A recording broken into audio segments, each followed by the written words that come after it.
Yo, everybody. Sorry for the delay. We were having some technical difficulties in the background, and maybe Mr. Duggar will join us here shortly, but apologize for the wait. Appreciate everybody in the chat. TK was here pretty early. Huffer Billy Paul. Nice to see you. Nate the Great. SO. Outlaw. So I just wanted to go live tonight, just talk about the big news of the day. The bombing of Iran, see what everybody thought about it. And we'll see if we'll get some videos up here. I was prepared earlier, but as the Great Traveling Fool says, grand opening, grand closing. Fun stuff. But let's see here. See what Trump had to say.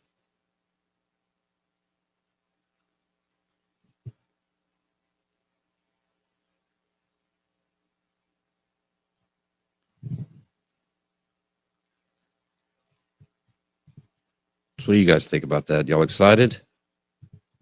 Good idea? Bad idea? Bomb some more? What does everybody think? Let's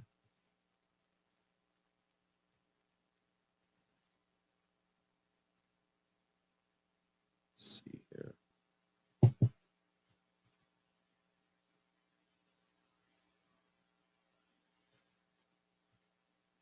Oh, Twitter. It's fun. It's fun stuff right now.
#1 state sponsor of terror.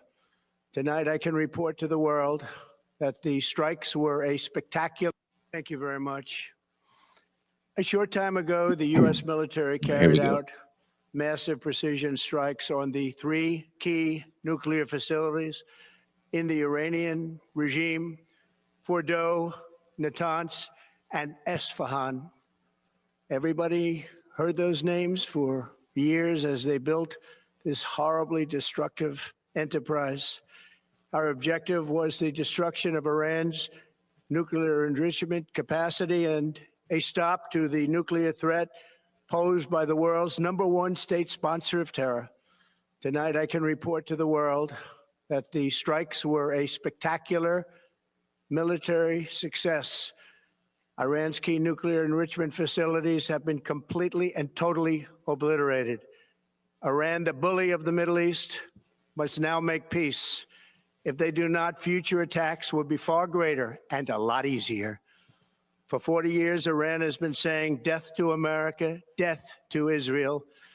They have been killing our people, blowing off their arms, blowing off their legs with roadside bombs.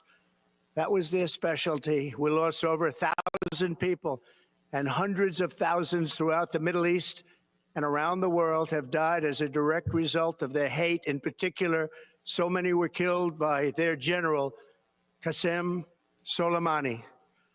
I decided a long time ago that I would not let this happen. It will not continue.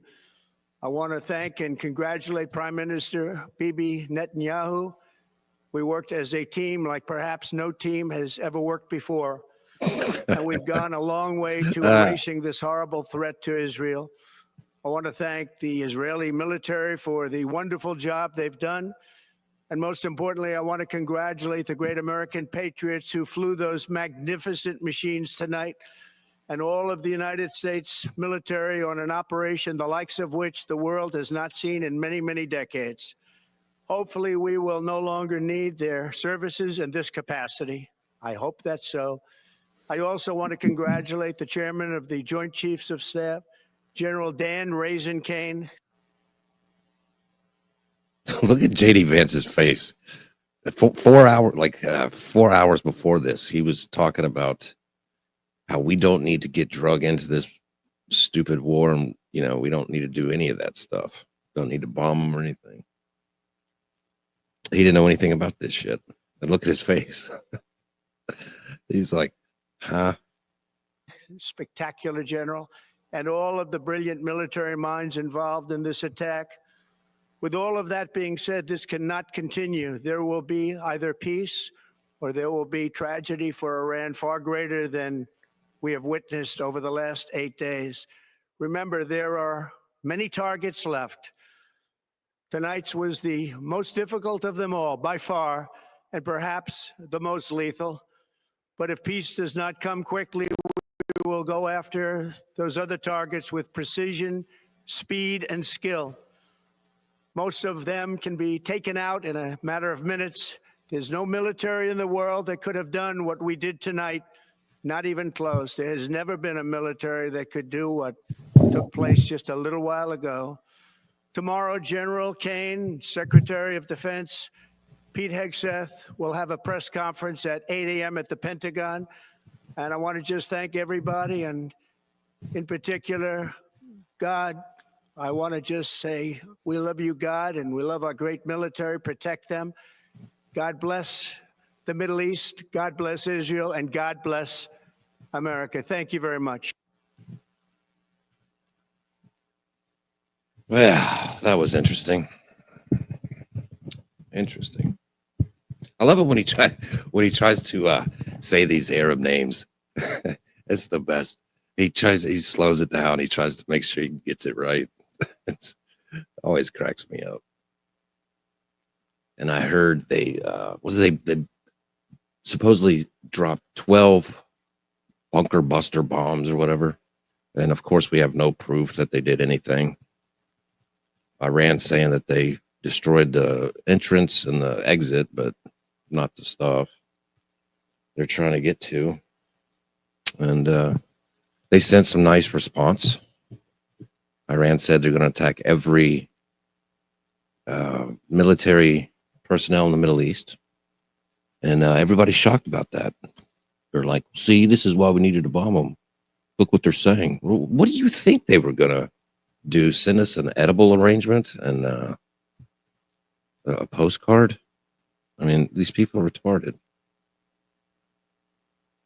Thinking there's not going to be any sort of response. Or somehow they're going to jump on board. Be like, yeah, you're right. We were wrong. It's me. It's not you. It's all a joke. Let's see what else we got. I think there was another update. He said he tweeted out he was going to bring the house down if they even think about doing anything, which is a natural response. I mean, when you get bombed, there's going to be a reaction, right? Who knows? Let's see what we got here. The latest.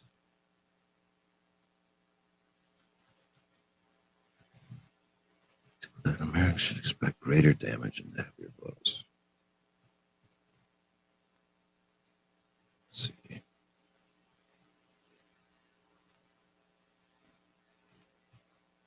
Trying to find a video of somebody talking about it.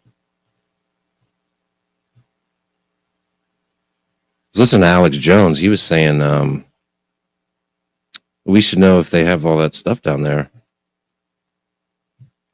in these locations because it's going to affect people there. There's going to be a bad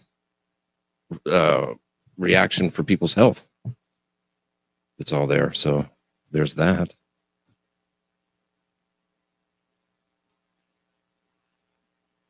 Baby Billy's. There you go. Yeah. What's up, Jesse? Yeah, I think, You might ought to reschedule that, Jesse. I don't think it's a good time to go camping over there. But I think my favorite part of the discourse on Twitter is that 90 million people are going to welcome us with open arms and overthrow the regime, because that's always happened, right? It happened in Iraq, happened everywhere we've done this, because they totally want freedom. They totally want Cracker Barrels and OnlyFans and, Buc-ee's over there. They all totally want our freedom, and they're all going to be 100% on board for sure. Let me see here.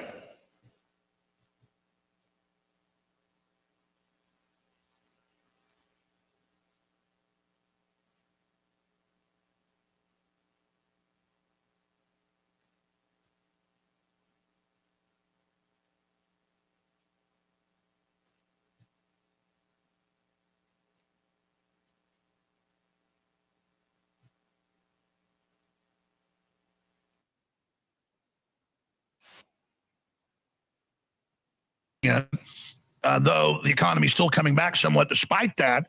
And I think Trump should go to Congress and say, hey, they've got their charter. Sure, I can't tell them what to do, but you can repeal their charter if they don't start doing what I tell them. So he needs to aggressively, not just call Powell an idiot, because I don't think Powell's an idiot. He's a globalist.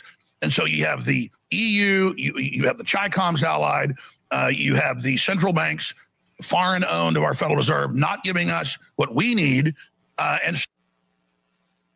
Well, I picked the right time. Alex Jones is live on Twitter, and he's talking about not the Iran thing.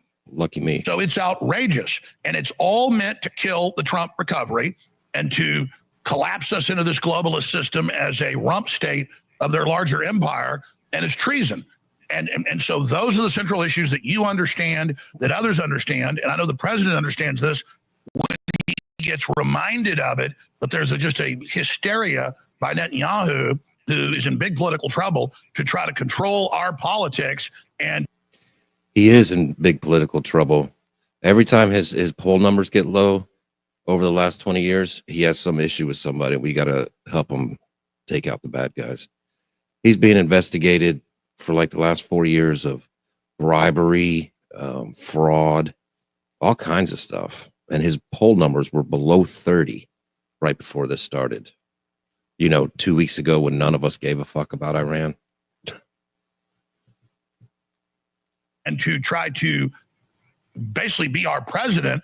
And look, I'm all of the Israelis should take the mullahs out successfully. But they knew that Iran had all these missiles. They knew that a lot would get through. They knew they would run out of defense missiles and that we would run out. And so as this continues on, it's going to get worse and worse.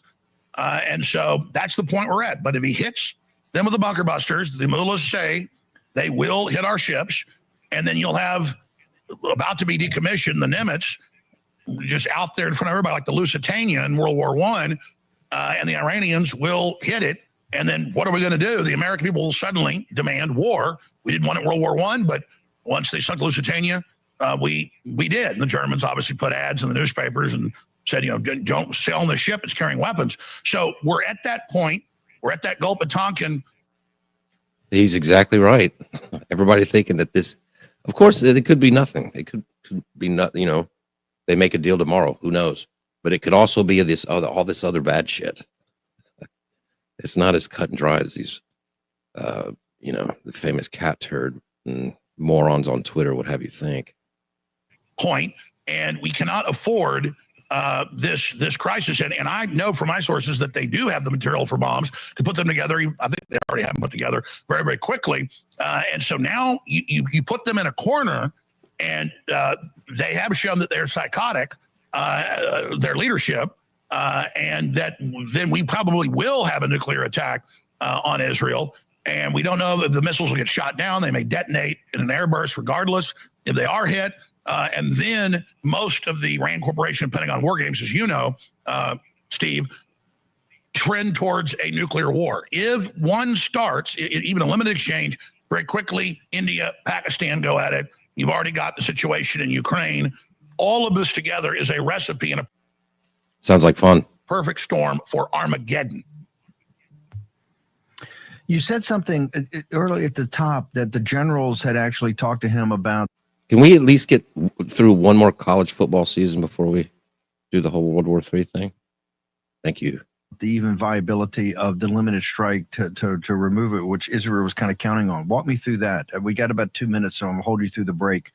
What do you mean the generals have now, not second thoughts, but they're telling about that this is not, as Kayleigh McEnany said, one swoop across. Is it, sir? No, the bunker busters we've got are the best in the world, and the Pentagon admits that it might take 10 of them just to take out the main site, and we know they've got other sites because they're so deep under the earth, under these mountains, and so then it's not even assured, and I can guarantee you they're not keeping all the fissile material and parts in those bunkers, and in fact, none of it may even be in there, and so if they know it's going to be targeted, why would they have it there? So I think Trump's thinking kind of third dimensional there. Can we get it instead of fourth, fifth dimensional or second, third, fourth consequences? Do you even really believe that their bomb ingredients are actually in the big center of the bullseye? I mean, just classic strategy would say they're not going to be in there. That's where they've been assembling it. And the evidence shows they've already got it. So why would it be in the assembly area? It will be cached somewhere, just like their conventional munition ballistic. I thought they were deep in these mountains that nobody could get to. Israel couldn't get to it, but all of a sudden we have all this intelligence of. Anyway, there goes my stupid head thinking again. Missiles and warheads are. Alex, hang on for 1 second. We'd love to keep you through the break and getting more of this. You know the details as very few people do. Birch Gold, take your phone out right. Well, they do ads for Birch Gold. Oh man, sounds like the Ben Shapiro show. World War III, and now for your sponsors, Blue Chew and BetterHelp.com. All right, back to World War III and everybody dying.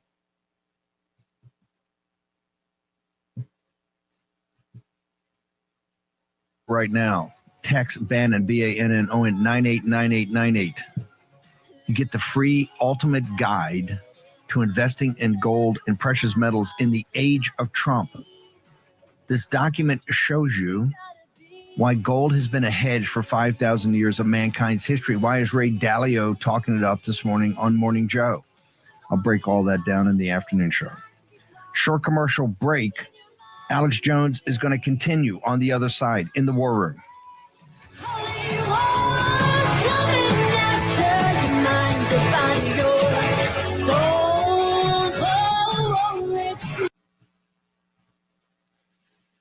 Oh, that's another great thing about war. All the shitty country music that's about to happen. Jesus Christ.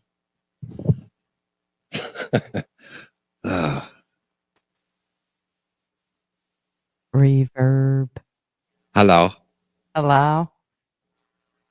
Yeah, I had a disastrous start, but hey, we're rolling through it with Alex Jones. Right on you. It looks like you're burning it to the ground. Yeah, baby. Gotta get Getting it. her done. How are you? Good.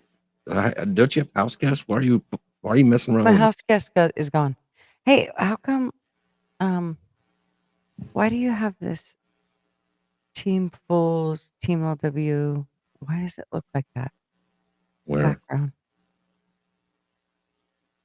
The background. I don't know what you're talking about. Look at the background at the top. Traveling Fools. Cash App. Team Fools. Did you mean to do that? Kinda?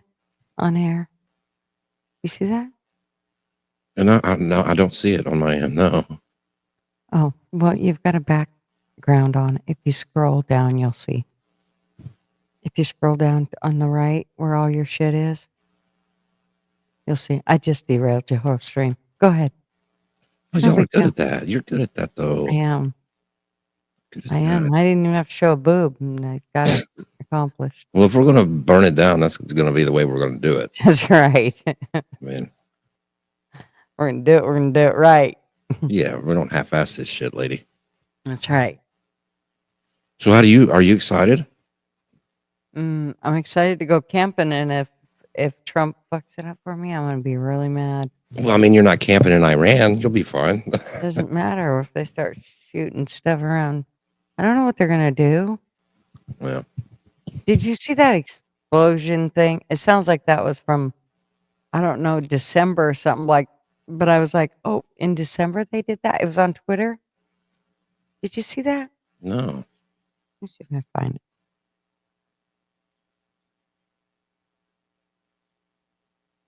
Where'd it go? Mm. But don't you love those commercials? Like when they do stop to do that. That's the only awkward thing about doing ad reads and serious stuff, you know. They're talking about stuff like oh, 1,200 people just died. And da, da, da, da. All right. Now a minute from our sponsors. That's right. She'll hold still while we talk about Preparation H. They got to sell, you know, gas station dick pills, you know. That's right. Is your little buddy not working? Do what?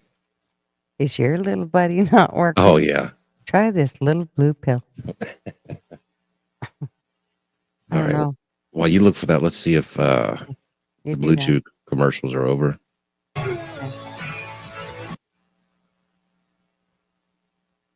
That and then Operation Spider Web, very similar to the Israeli operation inside Iran that we saw. All this pre-positioning of drones and weapons up to 4,000 miles, 3,500 miles inside Russia, taking out large portions of their nuclear triad Bear bombers. That Be was right back. all meant Easy. by the northern group, the coalition of the willing within NATO, that is publicly, Keir Starmer, Merz, and Macron, with Zelensky going ahead with this, saying their business policy in the EU is a 20 to 30 year conventional war that will bankrupt Russia, and then they're going to break it in 5 parts, says that deputy head of the unelected commission. This is all going directly against our interest, our policies, what Trump is negotiating for. And so it's and then you've got interests that want to take out Iran in the Pentagon and also in intelligence, but they're the minority, and from what I've seen, that are basically in line with Israel, and basically are some people in the Pentagon closer to Netanyahu and their positions and ideas than they are even to Trump. And then I look at their assessments. Oh, all we need is the U.S. to blow up a couple of these bases with bunker busters. And then I ask those very people, I say, that's all he needs to do, huh? So they're going to then hit our ships and our bases, and then Gigi, all the small details. Like what could happen after? Well, does that matter? I mean, are we prepared for it? I mean, I don't know. I don't know. But I was just reading on what happens if, of course, they don't have a nuke right now, right? Like to shoot at us, right? well, that's the beautiful part. Everybody's saying different things. Netanyahu just said, I think day before yesterday, that they're a year away from getting a nuke. And then Tulsi Gabbard 3 months ago said they weren't. And now she's changed her mind and said that they're 15 days away. So we're saying 15 days away. Netanyahu's saying a year away. People are saying it only has distance to go in the Middle East. Now some people are saying it can reach New York, but I don't know. Don't you think that we would know, and that would be that we have the technology that we would end that before it even started for that one new? And this is all just speculation. But don't you think it's strange that she told us one thing and then she's telling us another, and we're just going to kind of skip over that? Like, oh, yeah, sorry. There's kind of a big deal between no, they don't have one, and wait, they're 15 days from it. Right. To go, they haven't really made any progress since 2003 is what she said, to now they're 15 days away. I mean, Uh, Feel- I feel like they're lying to us. Just a bit. Did you see JD Vance's face when he was sitting behind Trump? I did. And he seemed awful pissed off. I actually was just on Rick's Twitter live that he had going. And he was, I was telling him, dude, they're live. And he missed the whole thing. But I went back and watched it afterwards. And yeah, JD's face was just like, what the hell? He was just talking 4 hours before they did it about how we don't need to get involved in this and we don't need to Yeah, do any he of this was stuff. pissed. And then, so he didn't even know about it, obviously, because if he did, he wouldn't be going out saying those things, right? So there's a camp that has gotten to Trump, and it's all the neocon camp, and all the other people are kind of cast aside. Well, I don't like the knee-jerk reactions that Trump seems to be doing of late. He's not usually like that. Like, he'll usually play things as it play, he'll play things as he sees the cards laid out. But this, I mean, he's done a couple things. It seemed like it was a knee-jerk reaction versus a thought-out plan. I mean, what is our track record? I was going over that today. Since after World War II, what is our percentage counter going? It's pretty low on being correct, right? And stuff working. Right? Vietnam, to get into that, we kind of lied with the Gulf of Tonkin. We created ISIS. We created the Taliban by mistake, Gigi. Do you know that? No. And then after bin Laden had that tussle with Russia and Afghanistan, he was working for us. And after that was over, a bunch of delivery trucks trying to deliver supplies. Afghanistan was just kind of in a chaos. And to get these trucks bringing supplies and food and medicine and building materials to try to rebuild certain parts of it kept getting hijacked and stolen, And so the CIA who was working on the ground, this one lady came up with an idea. Well, we'll go over to Pakistan and get these young guys who fled Afghanistan, and they were going to religious schools in Pakistan. So they said, we'll pay them to come and protect these trade routes, these truck routes. So they came and they gave them weapons and paid them to do it. And then they decided, and they would go back to Pakistan, back and forth. So then the CIA said, let's just pay for them to move back to Afghanistan. That way they're put them in all these villages and stuff like that. And they can protect these little villages and the truck routes and all this stuff like that. And then they just kind of blew up. They just got bigger and bigger, and CIA lost control of them, and they just kind of took over. So the whole reason that the Taliban exists is the CIA getting all these young guys from a religious school in Pakistan. We could pretty much fuck up an anvil at this point. Yeah. I mean, I don't understand. Yeah. Some of this shit almost seems deliberate. I mean, like most of this shit that seems to go on. I mean, they make it look like accidents, but Right. it seems like it's deliberate more than, you know what I'm saying? Like, how do all those cards fall into the point where now you have a whole group that came after us? I mean, right? Yeah, I don't know. Let's see what it's crazy. Let's see what Alex Jones hopped up on Four Loco has to say. Okay, I gotta go get a pop. We will have to attack them back, and now we're going into full war. When this will then turn the whole world against us again, drive everybody into bricks. And that's on the low end of problems, derailing our plan to innovate, cut, and expand revenue with tariffs. And so it is a unmitigated disaster. This isn't just the estimated low end 8 trillion spent on Middle Eastern wars since 2003. I mean, imagine that if that was in technology and investment and infrastructure and real, super weapons that we know we've got but haven't fully deployed, then we will have total dominance with our offensive goal.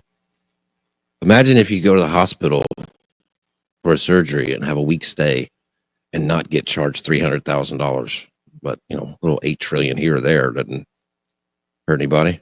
The dome, and that's really what it is, offensive, defensive. And then we have something beyond mutually assured destruction to ensure world peace. And now the United States, their economic power, cultural power, military power is totally dominant.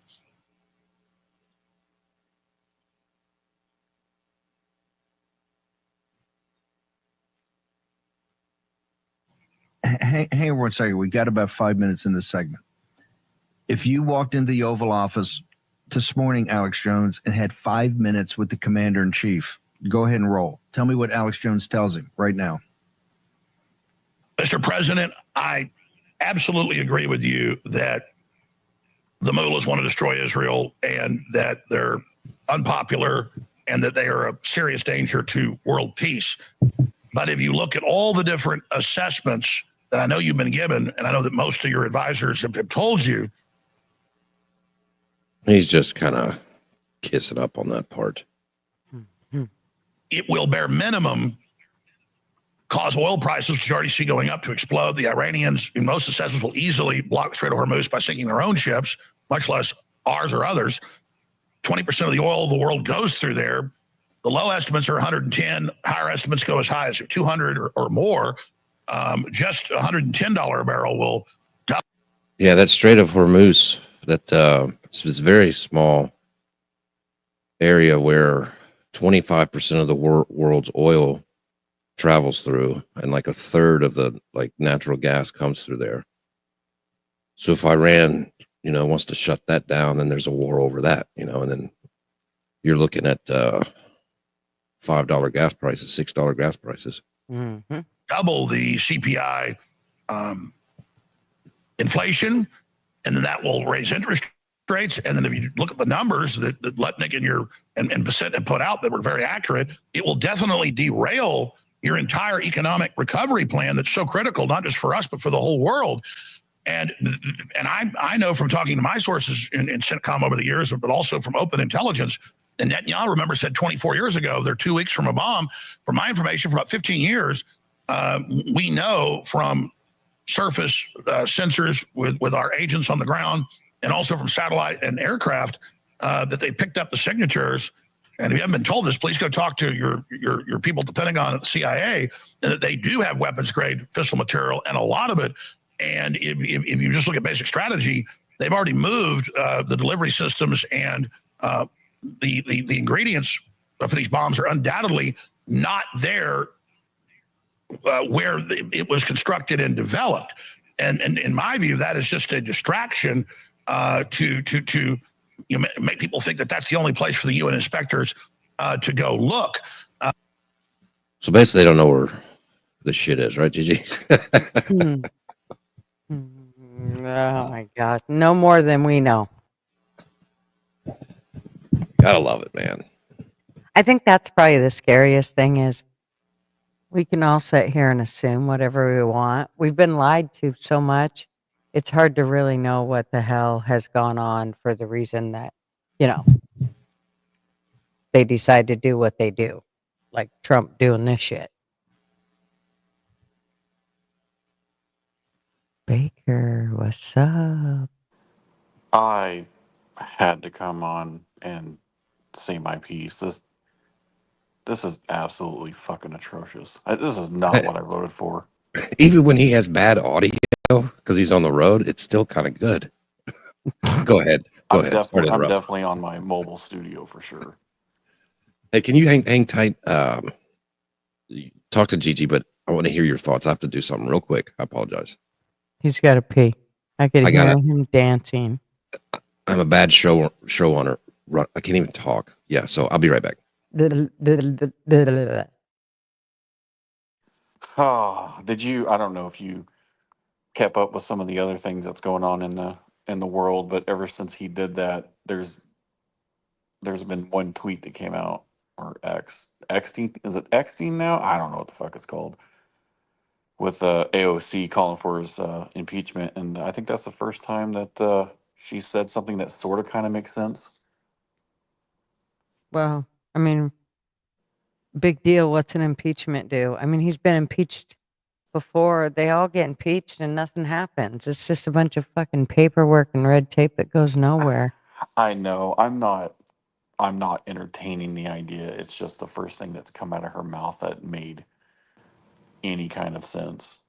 But with that being said, I don't think that there's much anybody. I mean, there has to be something else going on in the background that we're just totally oblivious of. Oh yeah, we don't know what's going on. I'm telling you. I mean, I just don't see him even in during his first term. This is not something that he does. This is why I voted for him. He is the president of peace. He even ran on that. Mm-hmm. Not saying that I have the full faith in my government. There has to be something. There's got to be something that's going on that we aren't privy to know for reasons that we'll never know.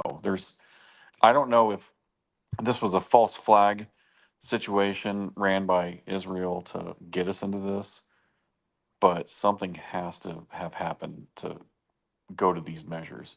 And I can't tell you how thrilled I am to be traveling and then have to deal with this bullshit from another state. Mm-hmm. I'm It's bad enough to have to be in behind enemy lines to do it, but to be where you're not comfortable at all, not in your own home feet, so to yeah, speak. yeah. Um, I'm very disappointed in this, but at the same time, there has to be something. I just can't see him as logical as a person he is and how calculated he is at risk. Mm-hmm. I can't see this being something that he thought through lightly. In fact, when I was listening to his speech, and towards the end, when he was basically saying, God bless the Middle East, God bless Israel, Mm-hmm. God bless US America, his voice kind of cracked up a little bit. I think that he was nervous as hell, given that Mm-hmm. something has to have been going on. Well, when's the last time Trump's talked for 4 minutes, 10 seconds? Oh no, yeah, I mean, he's a grandstander. This was somebody. It's almost as if somebody put up a Trump body double just to go up there and say something, which I know that's definitely not it. But I'm just saying that was definitely uncharacteristic of him completely. Well, JD was pissed. You could see by the look on his face, he was pissed off. Well, and I'm having more and more respect for JD. I really am. I think that you're correct. He did look really mad in that. I can just see him gleaming, glaring over towards Trump when he would say certain things. You can just see that. I felt like maybe somebody had the sniper rifle pointed at his head and told him to just stand there and look official. Mm-hmm. I don't know. That regardless, this is not at all what I wanted in my president, in my country. This is not our problem. This is an Israel problem. And unless there is some kind of proof or evidence that said, hey, this is about to be a everybody problem, and then we stepped in to be Team America World fucking police again, that's the only way that I'm going to be okay with this. Oh, the shitty country music that's coming, if this gets bigger, is going to be terrible. Well, unfortunately, Toby Keith is dead, so we won't get the really Yeah. good country music, but we'll get the shitty ones for sure. You know Toby's up there. His pencil's going crazy. That's right. He is Quit. just going crazy. Hey, I'm not very far from his house. Should I go get an Ouija board and see if we can come up with something? Right? Go see if you can talk to him. God damn it, I feel patriotic already. That's right. Well, you're not patriotic according to a lot of politicians and influencers. You know that, right? You know you side with the Iranians, Baker. I know, that's what I hear. That's fine. So I don't know if you heard my first part of the spiel, but AOC basically put out there that this is an impeachable act, and she's not incorrect. However, if this is an impeachable act, then they need to go ahead and backdate, fucking go all the way back to Nixon. Yeah. And usually they let Congress know. I saw people talking about that. Usually when we do something like that, they'll at least alert Congress like, hey, we're about to do this. Just FY Izzle, you know. They didn't let anybody know. I don't even think JD Vance knew. No, it was clear. Something, like I was telling Gigi, something's going on in the background. Something happened. There's information that we are not privy to. Something has made this situation escalate to the point that it is, and it's not. I mean, I don't know how else to put it other than there has to be good reasons for this. Trump wouldn't have just. I just don't see him. He had his whole first term for us to pull from to know that he is not the president of war. You know, he's always a president of peace. He ran on president of peace. I mean, he even, was putting out truth social messages, which I don't know, you take that with a grain of salt, about how Kamala is going to get us in never-ending wars. I'm the president of peace, and he was the president of peace. So there has to be something there. Has to be. After we watch this, we should dissect his 4 minutes, 10 seconds of whatever that was. It was weird. I mean, it didn't even seem like Trump standing up there saying it. Just, Yeah, that's why I was saying it felt like he was like a cadaver up there, just yes. fucking. Somebody had a robot of Trump up there saying Mhm. something because he refused to do it. I'm certain. I'm all kidding aside. Clearly, that was Trump, but clearly something is shaking him. Mm-hmm. What could it be? And JD. Well, JD looked like he had a fucking migraine. I mean, his fucking He looked like he was eyebrows. drilling a hole in the side of Trump's head. Right. Like he just stared at it. There's no way he could have known, because 4 hours before it happened, he was talking about how we shouldn't do this. So if you know that's coming, you wouldn't be saying that shit 4 hours before. You would just be quiet, Mhm. Well, and so let's just hypothetically think that the intelligence community fed the National Security Council with some information that caused Trump to make the decision he made. Hypothetically speaking, what is the chances that the National Security Council or the intelligence community has been compromised to work for Israel to get us into this situation, and Trump has only acted upon the information that he believed to be facts? Yeah. Well, I always go back. Gigi kind of mentioned that earlier. I go back to history, right? I'm just going back, like, since I've been alive on Earth. The intelligence, they either don't pay attention to it, or they find the intelligence that they want. One of the reasons we got into war with Iraq, it was actually the president and mainly Dick Cheney, versus the CIA. I know we know all the crazy things the CIA does, but for the most part,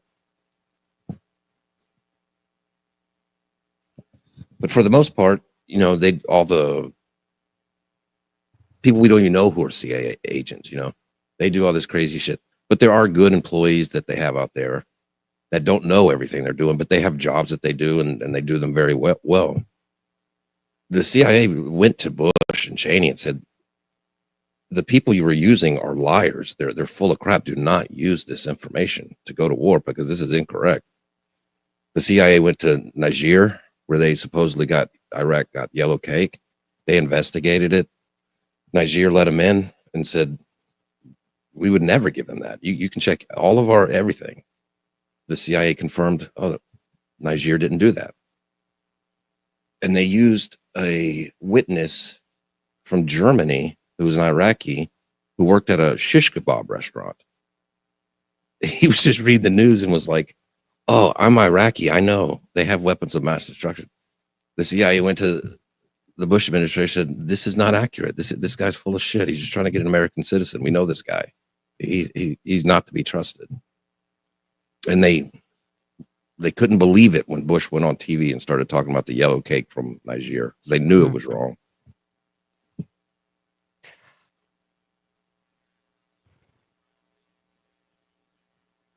So whatever intelligence that he might have gotten to that, why am I all of a sudden supposed to believe it now? You know? No, Why? I agree. I agree. It's I'm just wondering if this was maybe another. I don't know what I mean. I can see this escalating.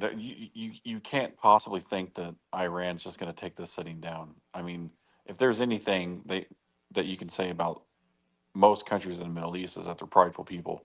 They're not going to do. They're just not going to take it on the chin and say, "Oh, we're sorry, we won't do it again." There's going to be retaliation.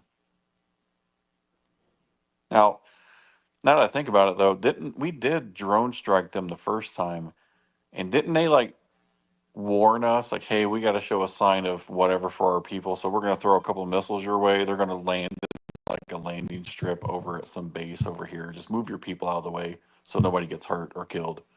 And they did it, and Trump's like, yeah, okay, whatever. Didn't that happen the first time? Which time? What do you mean? When Trump, I'm going to butcher the name, but when Trump had a drone strike against Soleimani, Yeah. All the names he tries to carefully pronounce. Soleimani. He cried like a dog. He died like a dog, folks. He died like a dog. Yeah, I if I remember correctly, when that happened, they had to retaliate in some way, shape, or form. But they warned us, like, hey, we're going to launch some missiles over towards one of your air bases in Iraq. Just move your people away. This is where they're going to land. Just get away. We've got to do this, otherwise people are going to think that we're whatever. And then Trump's like, whatever, just get it over with. And then that was that. It was like a tit for tat thing. Maybe I'm misremembering it. I don't know. It's late for me. I'm sorry. I hear you're back in Central, so Yeah, you're all my time's yeah. messed up right now. And I've been traveling all day. Well, obviously I traveled all day Friday. I traveled all day today. I got to wake up early in the morning and travel again. Like, this is never ending. Well, thanks for joining. I had to. I mean, this was too big not to. This is just incredible. So basically what you're saying is that you're pro-war. Absolutely, 100%. I don't know why we didn't. I don't know why I didn't decide to do this earlier. I mean, geez. Well, Why that's didn't the we thing just? about presidencies, right? I mean, Netanyahu was just saying the same shit in 2018 and 19, trying to get Trump to do this same thing, and he refused. But that's in his first term when he's trying to get reelected. You see what presidents are really about, really, in their second term, historically. I mean, yeah, it's Not to say that this is the case for Trump, but that's typically when you see what they're really about is in their second term. it's kind of like in the midterms, or even towards the second half of every 2 years you go through a political cycle. It's almost like a sitting Congress member gets beat in their election in November, and then the rest of the year leading up to like December, they hurry up and shove these bills through because it's like a whole entire lame duck Congress. They don't give a shit what happens; they're already out, so they're going to vote. They're going to vote whatever their best interest is to get them in a good position, leaving one more time before they can,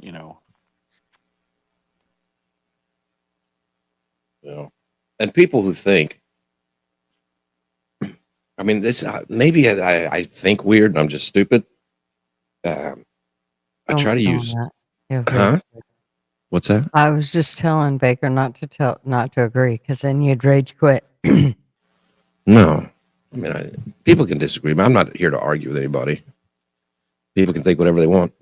People can join and say, hey, we need to bomb more. I don't care. What's their opinion? They can go, take a flight over there and help out if they like. But what was I saying? Gigi. Derail. Gigi is the derail queen. Fuck. I wasn't meaning to derail you. Well, while you're thinking about it, just so you know, I mean, we've had offline conversations about it. You know how I stand on this. I love my president, but I hate his decision on this. And I think I hate it worse because I've got a lot of liberal friends that told me exactly this was going to happen. And I said, bullshit. You said it was going to happen the first time. It never did. Well, now here we are. And not that I haven't had to eat my fair share of I told you so cake, but this one's going to be fucking nasty. Oh, I know what. It just popped Well- back into my big dome. That this won't affect the midterms. I thought he's got 4 years. He doesn't have 8. So I thought that he had to come in, do everything that he said, or the best that he could, to his abilities for the midterms to get to keep the House and the Senate, and then his last 2 years finish everything he wanted to do.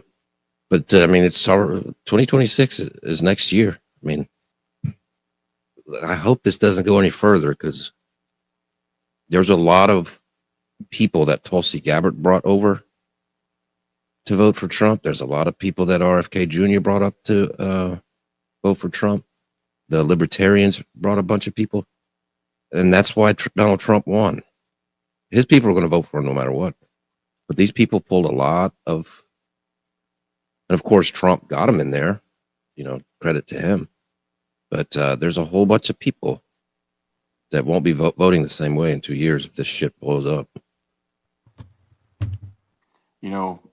People like Ben Shapiro and Mark Levin, I mean, after they're done making out with each other and giving each other fucking hand jobs over this,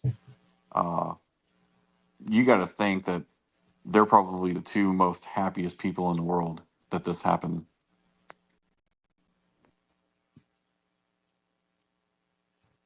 I don't know.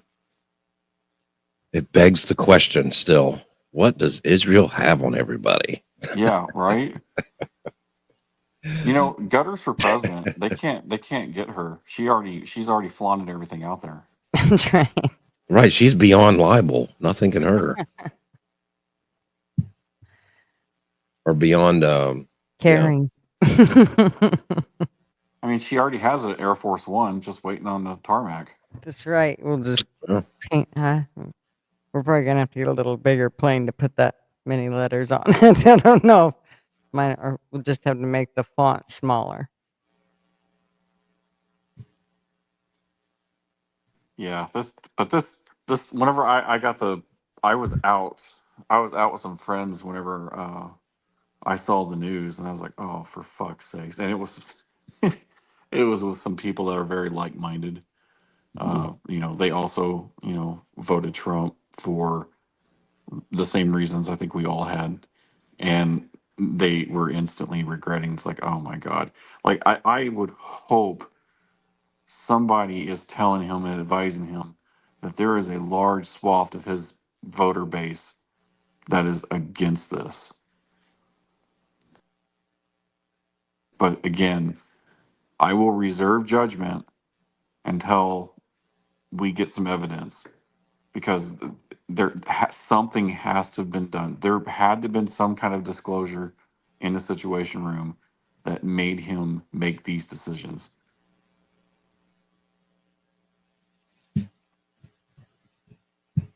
I think it was going to happen all along myself. Well, we'll elaborate a little bit. What gives you, or how do you come to that conclusion? Well, I mean, he just tweeted the other day, I'll decide in the next 2 weeks if we're going to do this thing. His vice president didn't know this entire time, obviously. this takes a lot of planning and stuff like this. This isn't something that you just pop out and do. Like you hear something at 1 p.m. and then you go make a decision at 2 p.m. and off goes the planes. This is my opinion. I think this was the plan all along. It was the worst kept secret ever. I mean, you had amateurs that were watching a flight tracker. Says, "Oh, hey, look at all these stealth bombers that just left Missouri," and somehow they figured out that they left with almost no fuel, which would indicate that they're carrying a heavy payload, and they were getting refueled in the air. I mean, it they sure as shit didn't go to great lengths to fucking hide this thing. It's kind of embarrassing a little bit. Maybe there's a reason we can't see the Epstein files. Yeah. Well, hey, by the way, Hey, isn't that's it going to kinda piss a weird? lot of people off right there. Yeah, isn't it weird that this is all happening when we're supposed to get a some kind of an update on that? Like, you know, quit fucking playing a sleight of hand game. I still want to see those fucking files. Well, you just listen to Kash Patel and his cross-eyed self, and you'll believe him, and you'll shut up. Boy, he made an ass of himself on Joe Rogan, did he not? Yeah.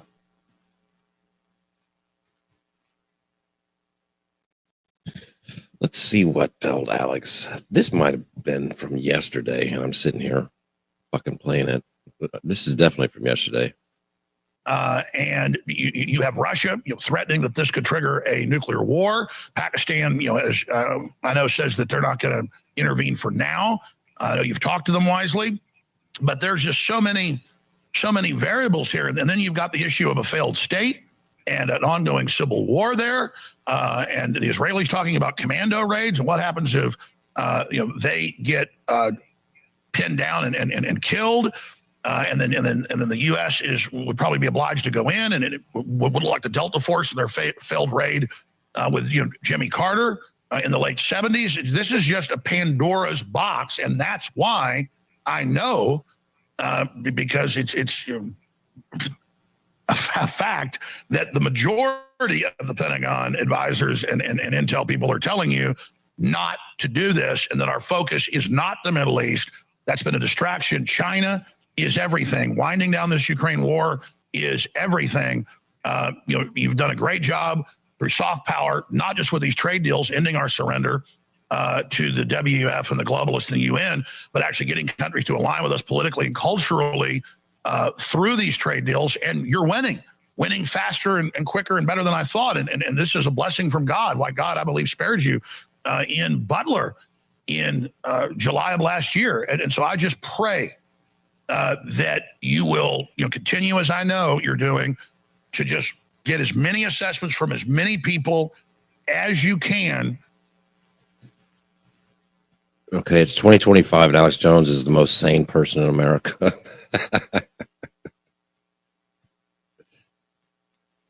That's scary. I've always liked Alex. He's always right about it. Actually, I like him too.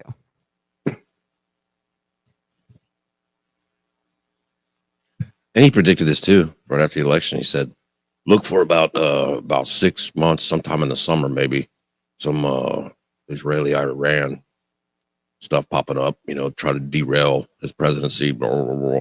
And here we are.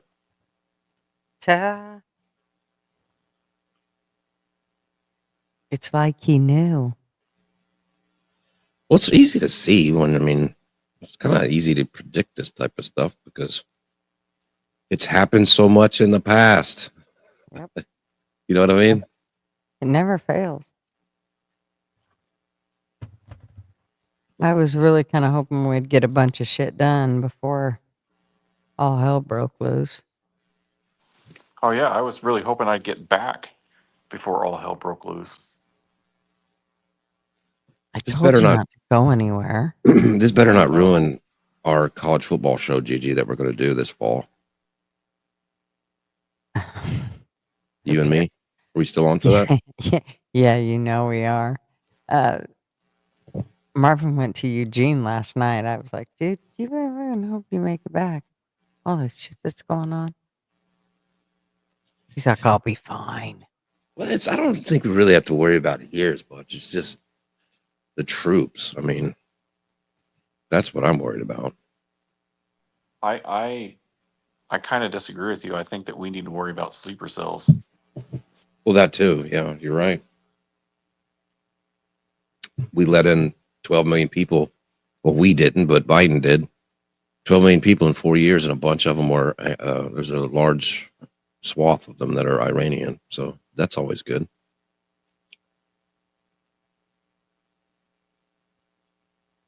Which would lead more to maybe this was planned, Yeah, maybe this was planned from 2020 or 2019 just to get Trump out, get Biden in, so they can push this agenda and then bring it back into Trump's hands. It's like, or whoever was going to be next.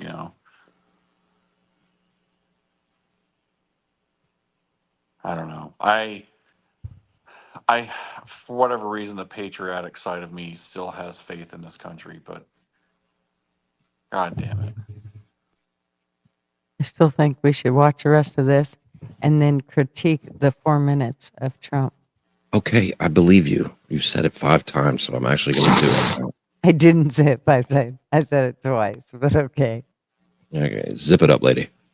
You do you, boo. And just know that there are some people giving you limited information. They're not lying to you, but they're being deceptive through omission. And there are a lot of other scenarios that are also very, very, very dire that go from bad to worse. I mean, I've read in the news, I don't know if that's accurate, but it fits in with information I have in closing, Mr. President, that U.S. intelligence has told you that attacking Iran directly, they probably won't fall very quickly, and that would accelerate them to go ahead and finish the bomb. And they're telling you there, sir, that they believe that they have all the ingredients, which they do from my information. And if you haven't been given that information, I would beg you to please go investigate it and find out if you find any information that that's true, because they've got an ace up their sleeve. And if they are cornered, they are a Shiite hereditary dictatorship, and they are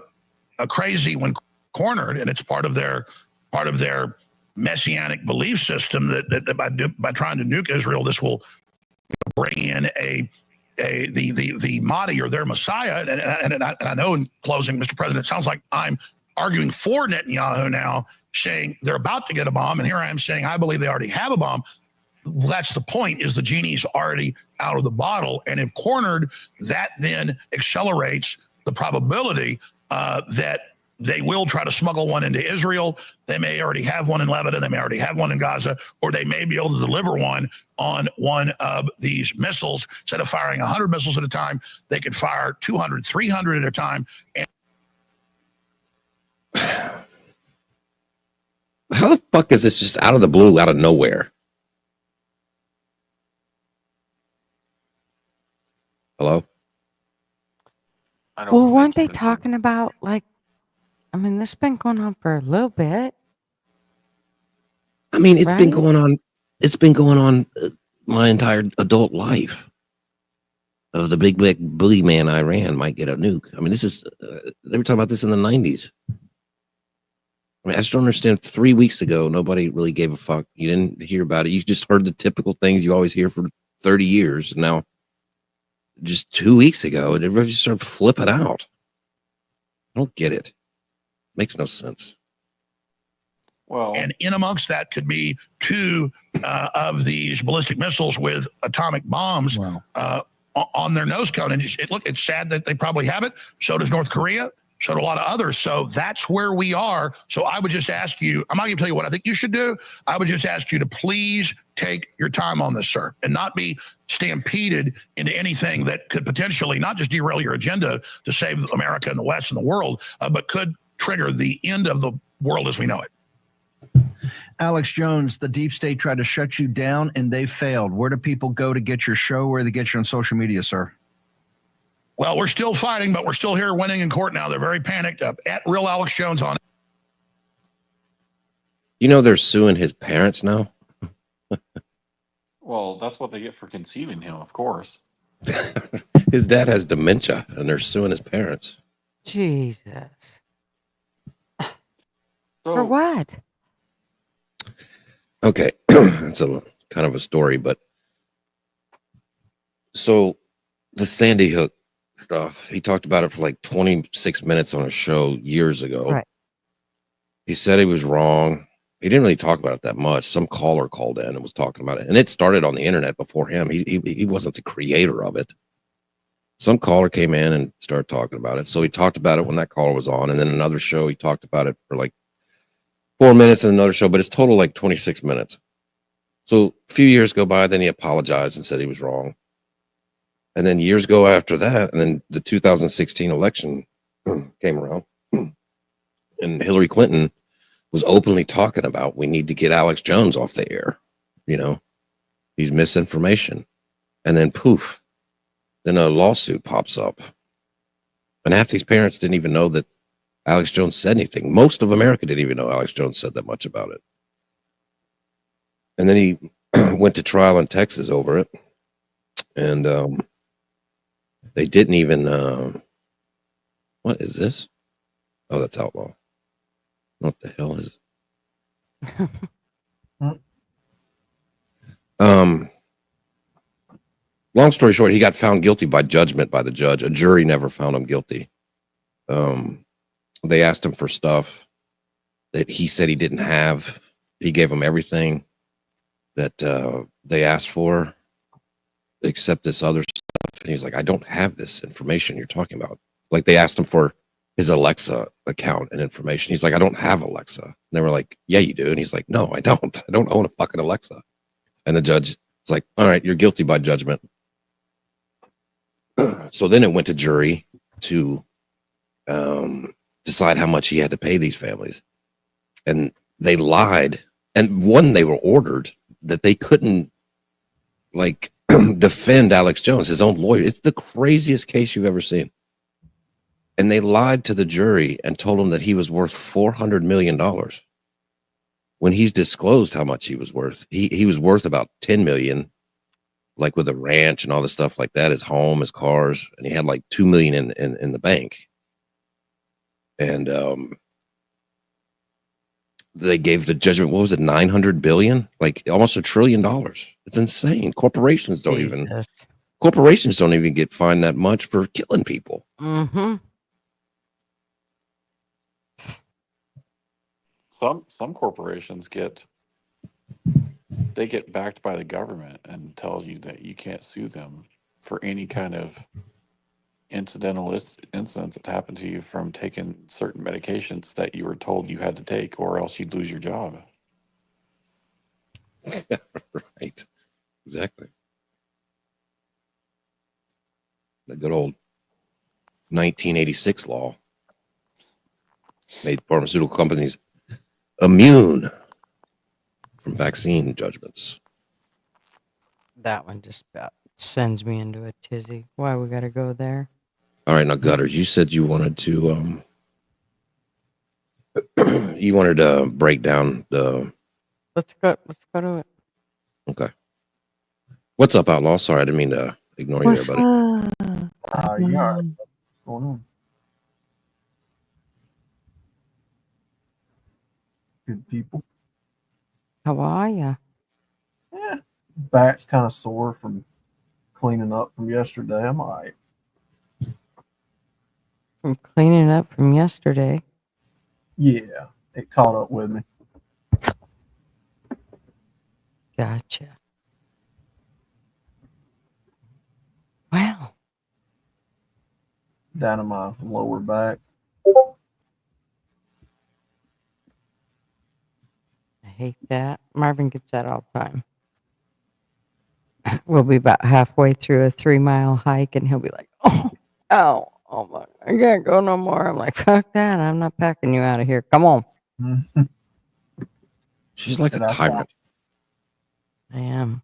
Did I come to pole dance for us? All right, Gigi, here's your commentary. Okay, let's listen to it. Thank you very much. A short time ago, the U.S. military carried out massive precision strikes on the 3 key nuclear facilities in the Iranian regime, Fordow, Natanz, and Look at JD. He's like, God, Already, damn this it. God. He's like, he's already got those frown lines in Isfahan. on the top of his nose. Everybody heard those names for years as they built this horribly destructive enterprise. Our objective was the destruction of Iran's nuclear enrichment capacity and a stop to the nuclear threat posed by the world's #1 state sponsor of terror. Tonight, I can report to the world that the strikes were a spectacular military success. Look Iran's at Rubio. enrichment him. facilities have been completely and totally obliterated. Iran, the bully of the Middle East, must now I know who the bully of the middle. make peace. If they do not, future attacks will be far greater and a lot easier. For 40 years, Iran has been saying death to America, death. So does North Korea, Pakistan. There's a whole bunch of people that say that shit like that. North Korea, they do videos. Like I think his crazy sister is like the real one who's in charge of that shit. Christ almighty, they're saying it in our own fucking country. Do what? They say it in our own country. They stand out there peaceful protesting. Well, I mean, Screaming that shit. my only point, if we're going to go after everybody who says shit, I mean, there's a whole long list of people to go after, right? Mm-hmm. To Israel. They have been killing our people, blowing off their arms, blowing off their legs with roadside bombs. That was their specialty. We lost over 1,000 people, and hundreds of thousands throughout the Middle JD East wants to talk and so around the bad. world have died as a direct Look at result him. He's of the looking hate. like, In particular, the so many fuck? were killed by their general, Qasem Soleimani. I decided a long time ago that I would not let this happen. It will not continue. I want to thank and congratulate Prime Minister Bibi Netanyahu. We worked as a team like perhaps no team has ever worked before. And we've gone a long way to erasing this horrible threat to the ambiguously gay duo. Jesus fucking Israel. Christ. I want to thank the Israeli military for the wonderful job they've done. And most importantly, I want to congratulate the great American patriots who flew those magnificent machines tonight, and all of the United States military on an operation the likes of which the world has not seen in many, many decades. Hopefully, we will no longer need their services in this bouncing their head capacity. back I hope that's up so. and down. What's that, DG? The puppets were bouncing their heads up and down, but JD wasn't. Right there, where they were talking about it. Well, Their heads were going up and down, like yeah, agreeing, and not JD.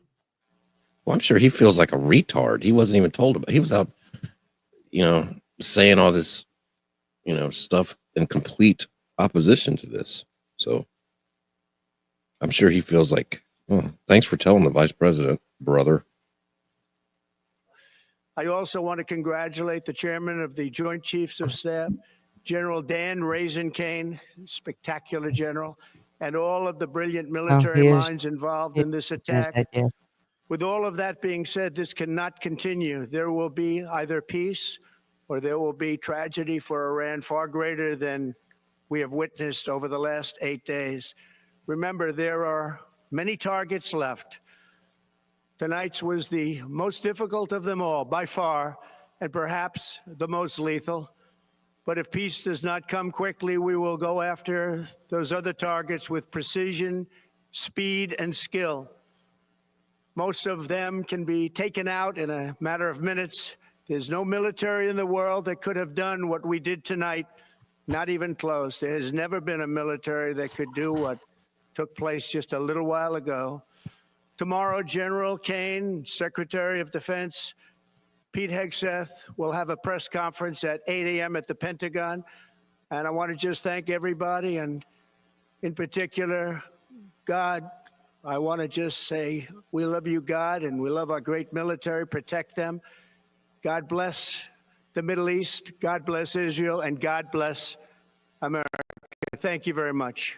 Thank you.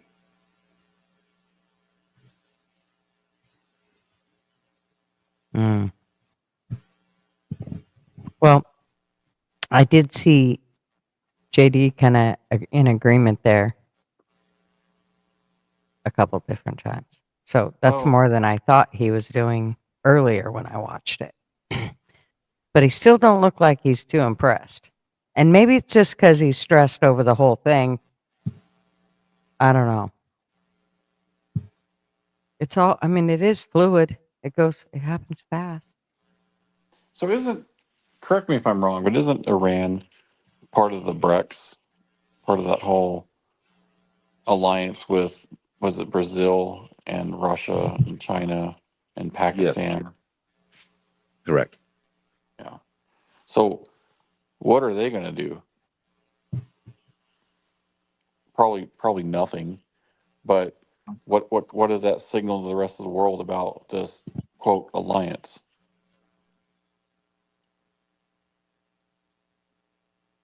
Yeah. Good question. Well, Um, yeah. the terrain in Iran, it's like surrounded by mountains, like 80% of it. Giant mountains pretty much cover the border, like on the west side and then on the east side by Afghanistan and stuff like that. Like, yeah, I don't know. It's not a, and then in the middle, there's all these crazy deserts and stuff like that where it's 120 degrees um, and then there's 90 million people kind of in the middle of the country. It's like a bowl, you know. This isn't, people think of Iran as like it's a bunch of sand and a bunch of huts and shit like that. These are giant cities. I mean, their capital city has 10, it's the size of Los Angeles. Well, that's what I was talking about earlier. Is that this isn't like any of the countries that we've bombed in the past. Like even you look at the Kuwait incident with Iraq, and then of course Operation whatever Freedom, whatever the fuck. It's late. I'm sorry. But none of those, I mean, yeah, Baghdad was a big city, but I mean, none of those actually stood a chance. I mean, we were vastly superior to their technology and with our military. This is a different ball game. This isn't like just this. This is a different league. We're thinking we're the Harlem Globetrotters out there, and we're going to walk in and try to take on an NBA team and absolutely get smoked. That's what this is.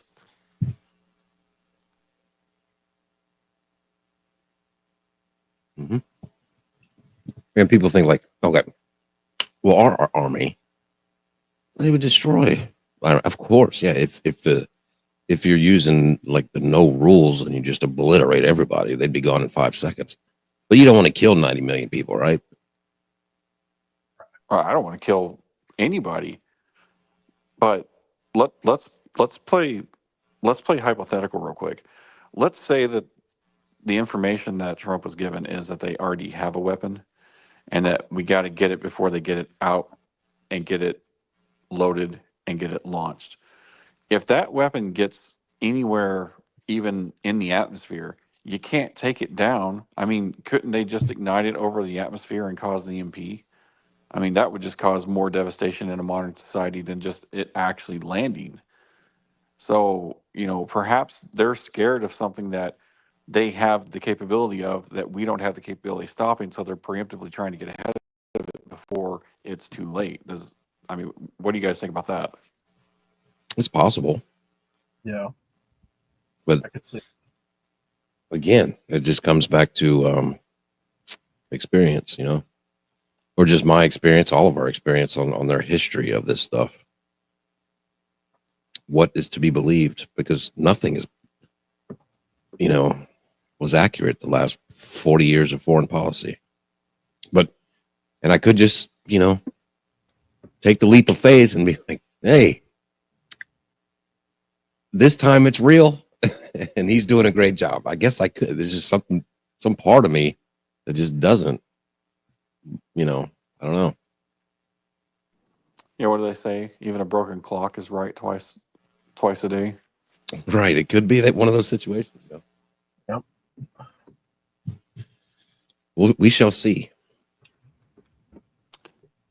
Well, hey, I'm gonna drop off here, and I'm at, if before I turn into a Bo Baker situation and start falling asleep on you guys and whatnot. But I'm gonna obviously listen offline. But yeah, I just wanted to, one last parting words that, and I've said this earlier and I'll say it again. I didn't vote for this, and there better be a damn good reason we did what we did, because this angers me. I appreciate you coming on, brother. Yeah, no, like I said, I didn't want to sit on the sidelines on this one. I felt like I needed to get some stuff off my chest. This was more this is more of a therapy session for me at this point, just kind of coming to grips of reality of what's going on, because I'm so anti, any kind of intervention of anything in the Middle East. I'm tired of cleaning up that mess over there. So, but yeah. Anyways, I'm gonna drop off. I'm gonna listen to you guys from YouTube, and you guys have a great rest of your night. Good night, Baker. Have a good one. Yes, sir, brother. All right, Gigi, you're in charge. I gotta let the dog out. Okay. I got this. Well, Meow. What's up, Outlaw? What you been doing besides hurting yourself? hurting myself all over. Yeah, just the usual. Running errands and streaming and all that. Nothing exciting. Yep, I'm getting ready to go camping, glamping. Sweet. Just got me a new power watchdog surge protector. Holy moly, who knew they could be so expensive? Oh, crap. But it's got Wi-Fi and Bluetooth with it. So if it shuts down, it tells me on my phone. That's cool as shit. Yeah, that way I can, get to my rig and deal with it or whatever. And it also has something where if it actually blows something out in the surge protector, you can replace the piece, not have to replace the whole surge protector, which is not cheap. Right. Oh, yeah. Big dog mom, I know.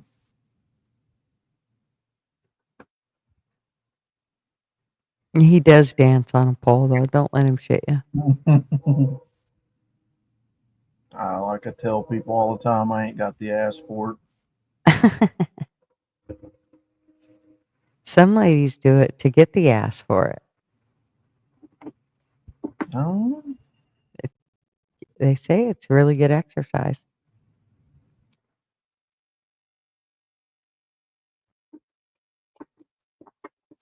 yeah, I could try it. I've never done it. I've never done pole dancing, so I wouldn't know.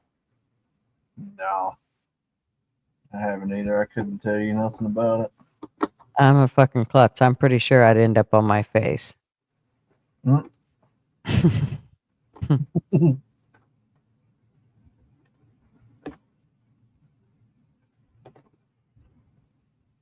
It's rained for 2 days. I think it's supposed to stop raining tomorrow. I dropped my beer. What's that? Reading the comments. Oh no. Oh no, Bear. I think that's alcohol abuse. Don't do that. Oh, shit. Oh, he said, fuck it, he's out. He's done. He ain't taking no more shit.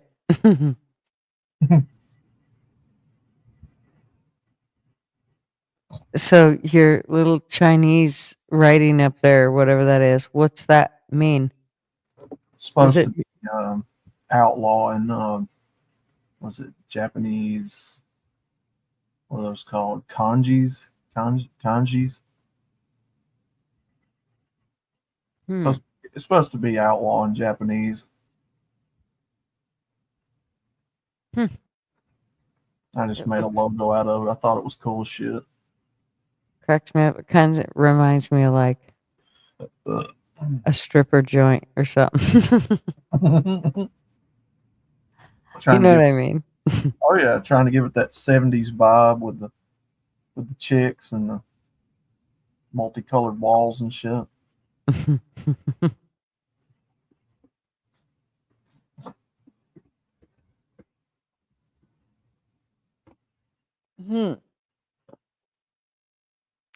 I don't know. I'm definitely a little nervous about what the hell's going on. LW or No, with Trump and all this all the shit. political.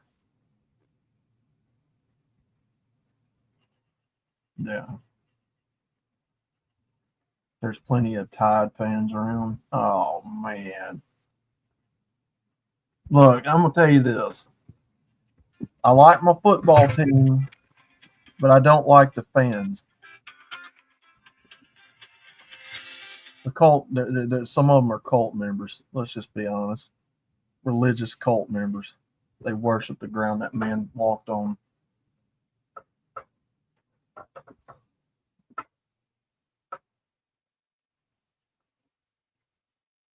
I'm still pissed that Andre Big Mouse just sent. I mean, Mouse was a newcomer. Would have been cool. There wasn't no rigging. It was just Ike set the match up and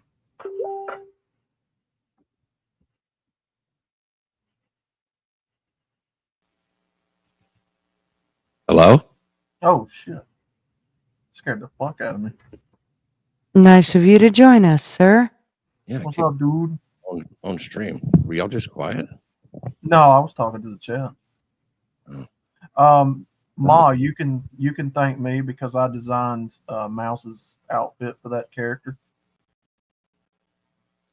Ike gave me all the responsibility of that.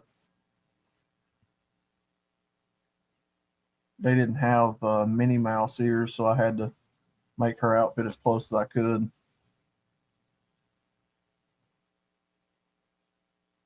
So what did I miss when I just kicked myself off my own stream? Yeah, nothing much. I don't man. think you missed nothing. Except for Marvin's phone call. Oh, do you have to go? No. Let's see. Y'all keep talking. Sorry. I'm going to try to find something funny. This is too depressing.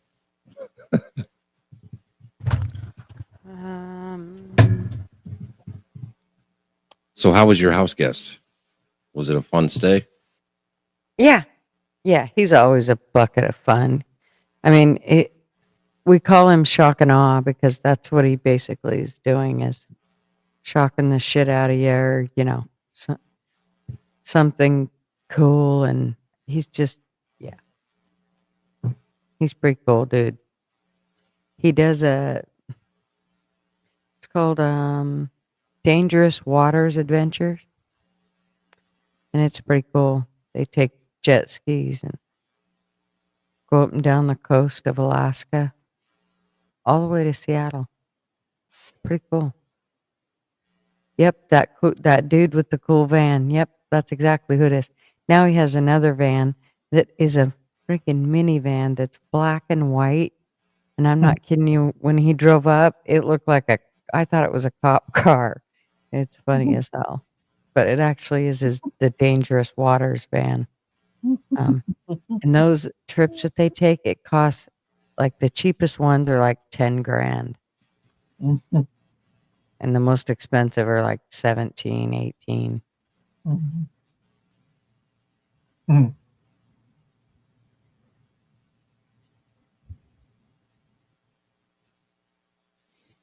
Oh, shit. I've always liked this one. The United States killed the leader of ISIS. Trump comes out of the Situation Room at like midnight, walks up in front of the entire world at midnight and just goes, Abu Bakr al-Baghdadi is dead. He died like a dog. And it's fucking meanest shit talk you've ever heard in front of the whole world. Abu. We could hear him crying. I said, Abu, don't cry. Abu. Let me tell you something. Abu cried. He cried quite a bit. I wouldn't have cried. Cry baby Baghdadi. That's what we were all calling him. Let that guy cry. That's the scariest death I've ever heard of. That dude was laying in his bed in the middle of the night. His wall exploded. Fucking 10 dogs and a robot broke into Dude, 10 dogs wearing helmets and goggles broke into his house. The Paw Patrol, the actual Paw Patrol. The actual Paw Patrol. Abu. Baghdaddy. What's up, fools?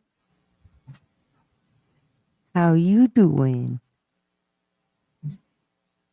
Abu died like a dog.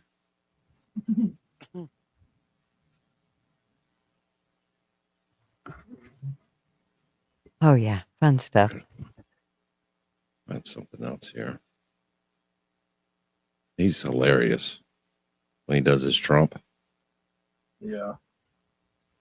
Yeah, I love watching that dude. Oh, man. Who's the guy that does Joe Biden? I'm gonna. Adam Ray. Yeah, dude, that guy's spot on too. I'm gonna have to play this one. This may not be for everybody, but have y'all ever seen the Trump? Have y'all ever seen the Trump speed dating? I don't think so. You haven't? I don't think so. Oh man.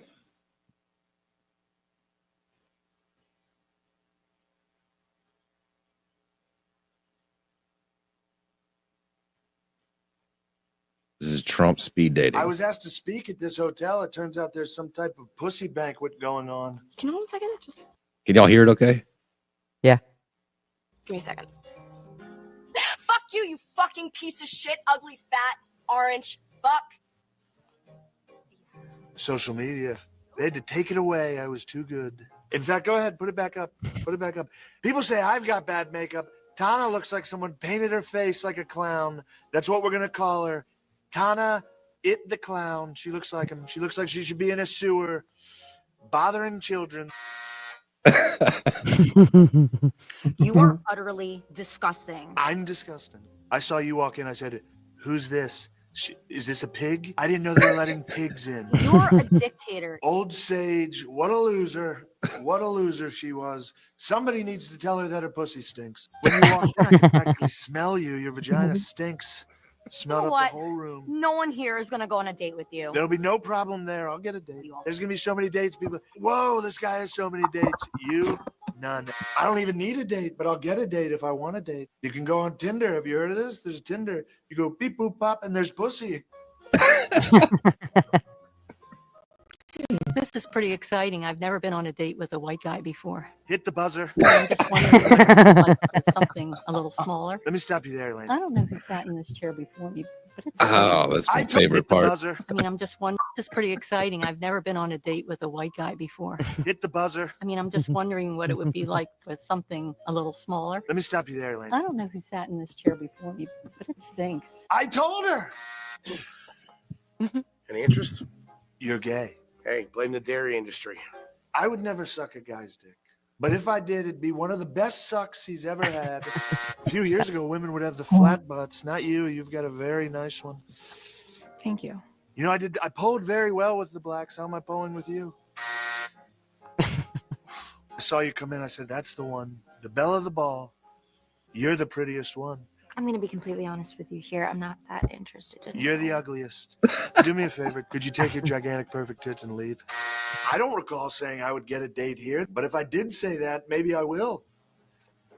Oh my God. Hello.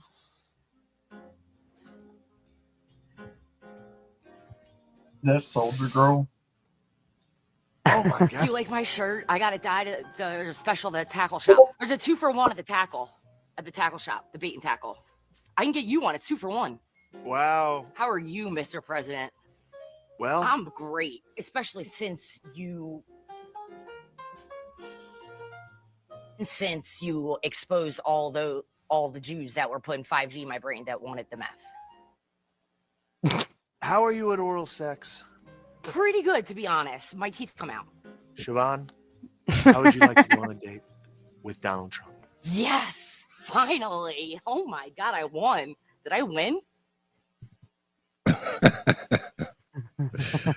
Oh, hit the buzzer. Hit the buzzer. Oh God.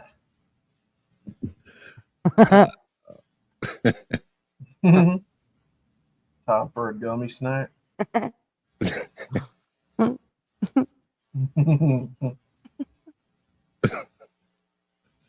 Jesus Christ, man. The way people dated back then compared to how they date now.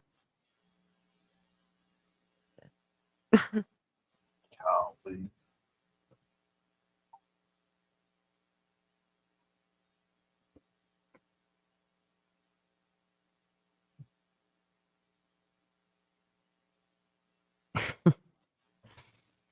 Funny shit right there, I'm telling you. Yeah, I'm just looking for some more fun stuff to play. So our McDonald's got tore down last week. Did you have anything to do with that, Gutters? Yes, I did. And you ain't getting another one either. My damn, they took the building and they took the fucking parking lot with You're it. done with that shit, huh? Yeah, they took the parking lot. They dug down in the ground. Couldn't park Did it just close, or like, why did it close? Yeah, they're remodeling. They're fixing to rebuild it back. So one of the things I cannot stand one of the restaurants is Spaghetti Factory. I think that's the grossest restaurant. Ugh. The what? All their shit is the same. It's just nasty. And the kids, they'd always want to go there, and I'm like, I'm not going to Spaghetti Factory. Fuck it, you guys go. I ain't going. And of course, they'd go, fine, Mom, we'll go someplace else or whatever.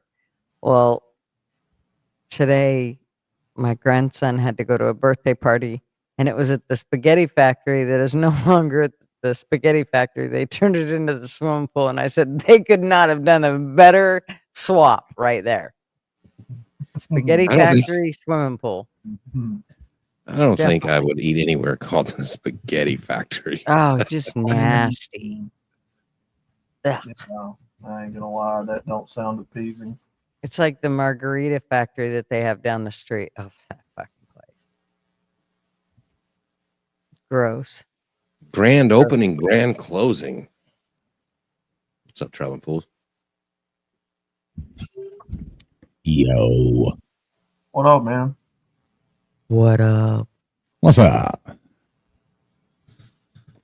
Just hanging out, talking about the war. Now we're trying to have some laughs. Yeah, that's always fun. Yeah. What do you think about all of it? I'm still on the same thing, waiting to see. You know, like, and I agree, we've always been lied to. You know, it's, I don't know, kind of like where Baker was saying, like, you know, let's see what, there must be something. Maybe not. I mean, maybe we're just getting, you know, shit all over again, but we'll see. Yeah, you never know. I don't Maybe know, I am but just I really hate the day that the easygoing patriots aren't so easygoing anymore. The what now? I kind of hate to see the day that the easygoing people are not so easygoing anymore. Like us, that because we are kind of that type of person. Like, let's wait and see what goes on.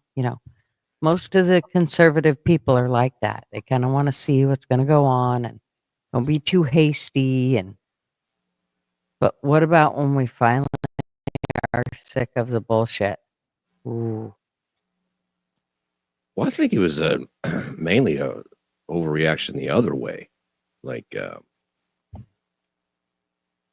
people were just automatically, well, you got to be with Donald Trump and support every decision. That they're the most evil people in the world, and they definitely have a nuke, and we're all going to die if we don't do this.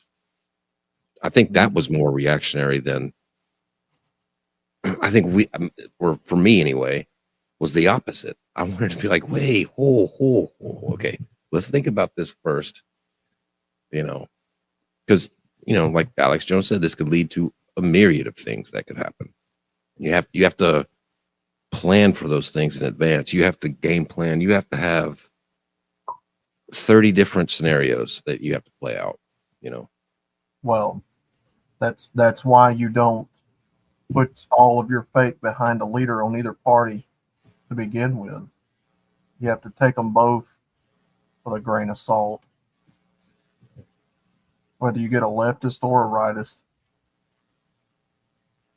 Yeah, but I'm going to do the same thing Traveling Fool said. You know, I didn't want to really drop any bombs. I wanted, you know, if Israel wants to do their own thing, go do it.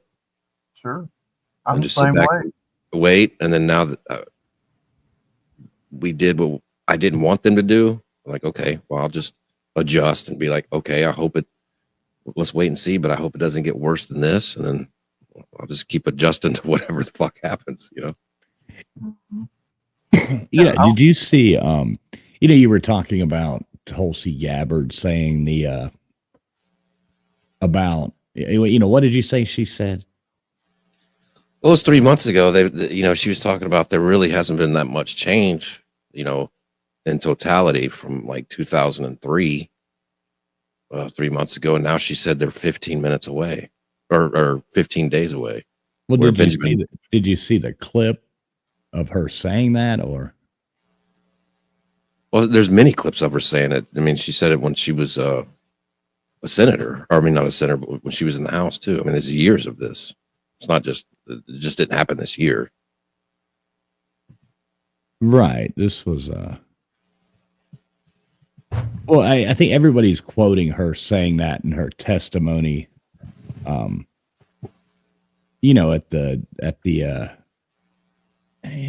was it? A few months ago or something like that? Isn't that it's like Like 3 months ago, they said. Right. And they're playing that clip where she says that. Have you watched the whole clip?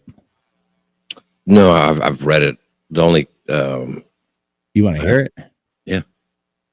Because she barked back at the media, calling them the dishonest media, twisting her words, blah, blah, blah. So I actually, let me see if I can. Well, I think it's mostly, it's like the guy, Jimmy Dore. He had her on his show many times. Like she gained a lot of support running for president. And she's been saying for as long as she's been in politics about this big boogeyman in Iran that everybody's trying to make. And, you know, it's true. What the Right. fuck? So here's the full thing of her talking about Iran. You want to hit play now, or you? Yeah, go ahead. All right, cool. God damn this stupid mouse. All right, here you go. Iran continues to seek expansion of its influence in the Middle East, despite the degradation to its proxies and defenses during the Gaza conflict. Iran has developed and maintains ballistic missiles, cruise missiles, and UAVs, including systems capable of striking U.S. targets and allies in the region. Tehran has shown a willingness to use these weapons, including during a 2020 attack on U.S. forces in Iraq and in attacks against Israel in April and October 2024. Iran's cyber operations and capabilities also present a serious threat to U.S. networks and data. The IC continues to assess that Iran is not building a nuclear weapon, and Supreme Leader Khamenei has not authorized the nuclear weapons program that he suspended in 2003. The IC continues to monitor closely if Tehran decides to reauthorize its nuclear weapons program. In the past year, we've seen an erosion of a decades-long taboo in Iran on discussing nuclear weapons in public, likely emboldening nuclear weapons advocates within Iran's decision-making apparatus. Iran's enriched uranium stockpile is at its highest levels and is unprecedented for a state without nuclear weapons. Iran will likely continue efforts to counter Israel and press for U.S. military withdrawal from the region by aiding, arming, and helping to reconstitute its loose consortium of like-minded terrorists and militant actors, which it refers to as its axis of resistance. Although weakened, this collection of actors still presents a wide range of threats, including to Israel's population, U.S. forces deployed in Iraq and Syria, and to U.S. and international military and commercial shipping and transit.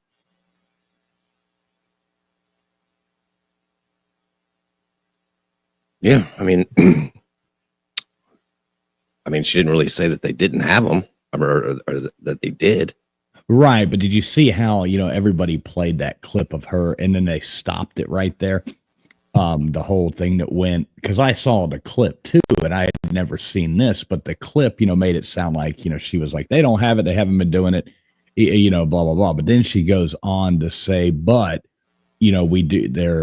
we're monitoring this close because they have, the highest, the uranium levels, and, it's unprecedented for a country without nuclear weapons to have this much. And we're watching, she went on and explained that. But if you just heard the original clip that everybody was sent all over the thing, trying to put her and Trump against each other, kind of like making it look like they weren't getting along, it looked that way. But when you heard the whole clip of that, it made a little more sense. Like, hey, we're watching this shit close. So I don't know. I just thought it was interesting, how they always cut stuff and you don't hear the whole thing.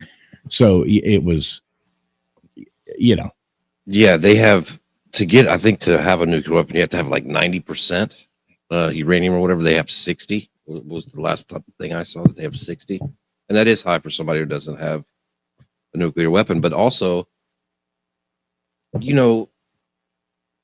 at some point, in my mind, you have to factor in not being an American for half a second, right?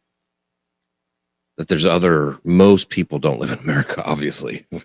There's only 350 million of us out of 7 billion, 8 billion people. They want nuclear power. China's gone to nuclear power. Obviously, they have nuclear weapons, but there's a lot of countries around the world who want to do nuclear power and stuff like that. The world has told them, no, you can't have nuclear power. And she mentioned missiles they have. Why aren't they allowed to have missiles? Pakistan's allowed to have nukes and missiles. Israel's allowed. Israel doesn't even let anybody in. Like the group that she was talking about, that the inspectors and stuff like that, the ICC or whatever it was, Israel doesn't even let anybody in. We don't even really know what they have as far as nuclear weapons. There's not a concrete number because they refuse to let anybody in. Why are all of these people allowed to do things, but they can't? I mean, I don't get it. Yeah, I don't know. Something will happen in Yemen and they'll blame Iran. Like, okay, how do you know?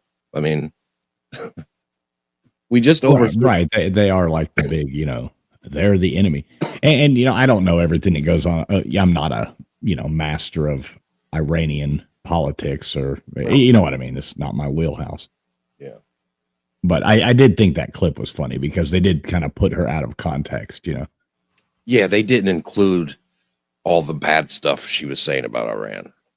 Right. And the fact that, that they're monitoring it closely because of the mass amount of, uranium and all that. They left all that out, Right.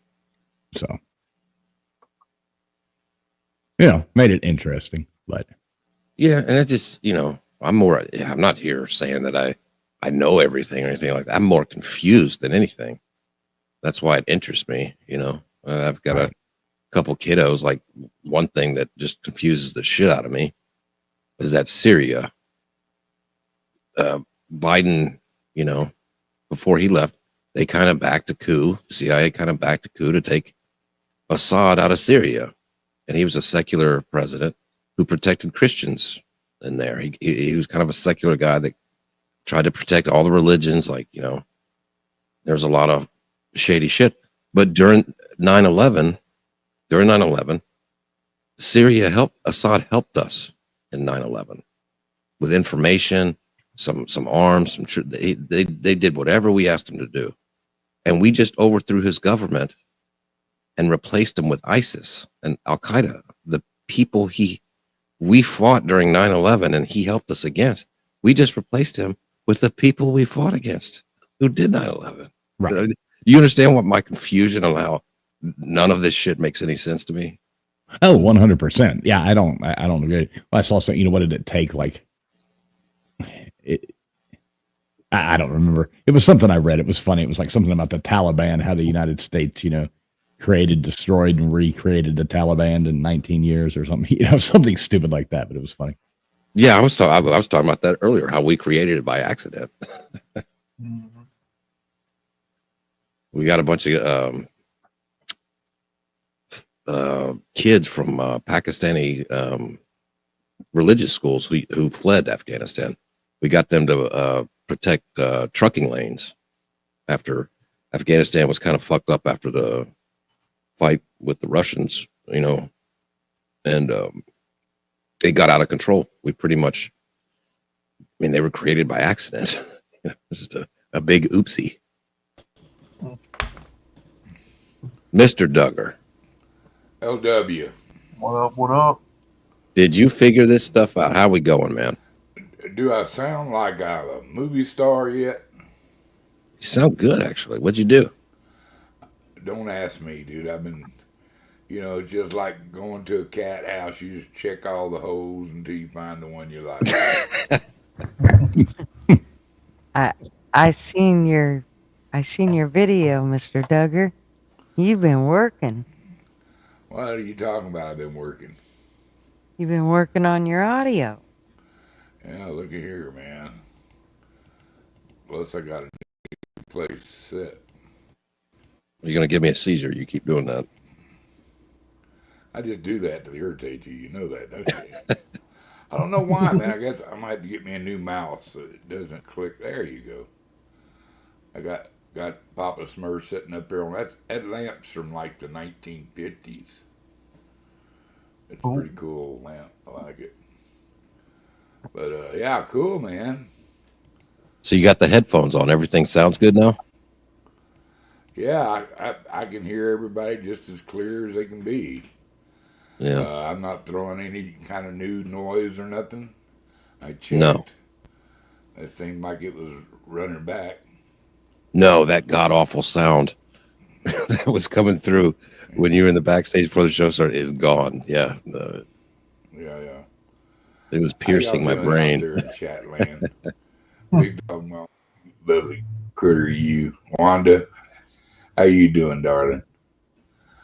But yeah, so I don't have to put my mic right on me. If I get my mic closer, it'd probably blow you out. That's good. Yeah, it sounds a lot better. That's the mic you give me, fools. Oh, okay, cool. And I got it on the mixing board with my little arm out there. Yeah. Schnob Radio Inc. Sounds a lot better. I like it. I like it. Thank you, sir. Thank you so much. It's a lot better. And Mr. Duggar, this is just some advice, and I hope you don't take it the wrong way. Yes, you did. Don't fucking touch a thing. Dude, that's so wrong.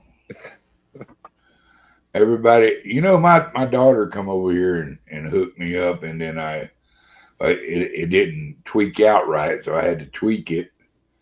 But I do, I somehow I hit the gray shade, so I've been in black and white for the last week. And she come over and reset my computer. Now I got color computer again, so that's cool. And who's that? McTown there, boy. What's up, Bubs? What's up, bro? Any reverb in there? How are you, Mr. Yeah, that's the individual. I swapped it up. I had to put me a new picture up there, man. Right on. We appreciate that. Bulls, how you doing, my bubs? Doing good, man. Doing good. Just popped on here for a minute. Sitting here putting in some trivia for tomorrow night while I sit here and chat with everybody for a second. Well, my theory on Trump dropping them bombs. He's got information we're not privy to. As far as Syria and stuff, that's the deep state, baby. That's CIA that was doing that shit before Trump got into office. So that immediately when he went over to Iran, he told him, he said, this is not for regime change. It's because you're bad for trying to get a fucking nuclear bomb, which you've been talking about for the last 30, 40 years. Death to America, death to Israel. Fuck that. We take that shit serious. And I'll tell you what, that was a couple of hell of hellacious explosions, brother. It looked like almost like a nuke. It had him a little mushroom cloud up on that son of a bitch. Yeah, did you see the explosion? Yeah. LW, Yeah, did you see it? that was a trip. Did everybody else? That's a Did everybody big else? bomb. Yeah. I don't think I did. I seen some explosion. Somebody said, that was back in December. Now, the ones they showed tonight, you could tell that was a Moab. That was a mother of all bombs. Good Lord, what a bomb. Because, yeah, this was. I think that's just this side of a nuke. Yeah, here's a shot of it somebody got. This is actually pretty impressive. Yeah, that's the one. Yeah. Somebody said that was from December. That's today.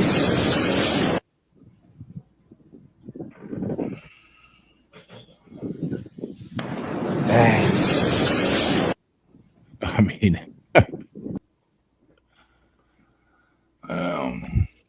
pretty crazy. Yeah. And then he says, now we can have peace.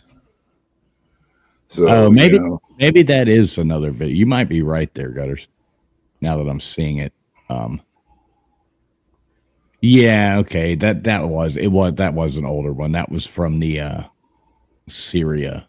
Yeah, I made the mistake of sharing it, and then I had to drop it. I had to delete it. It didn't look that big. That one wasn't as big as the one they showed today.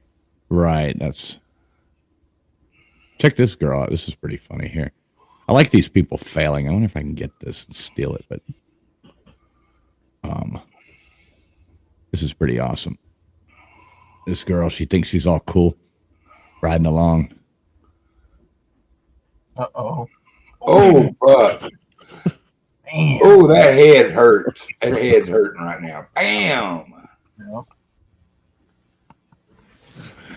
Oh, that's pretty awesome. Oh, God. What an idiot. Boom. Boom. I can watch that for a long time for some reason. Hey, thanks everybody in the chat too. Sorry, we were focused on all those videos I was playing and stuff like that. But Dave Brown, Beer and Back Roads, Big Dog Maw, Kaya, Macklin, all you guys. I appreciate y'all showing up. Wanda E, I appreciate y'all showing up in the chat. Big Mac attack. P Didge, of course, too. Who's always here. The man, the myth, the legend, P Didge. Yes. Yeah, that's gonna leave a bruise. I bet she got a knot like a big old egg on the back of her egg. She hit hard. Yeah, that was pretty bad. Oh, there's some CTE going on after that.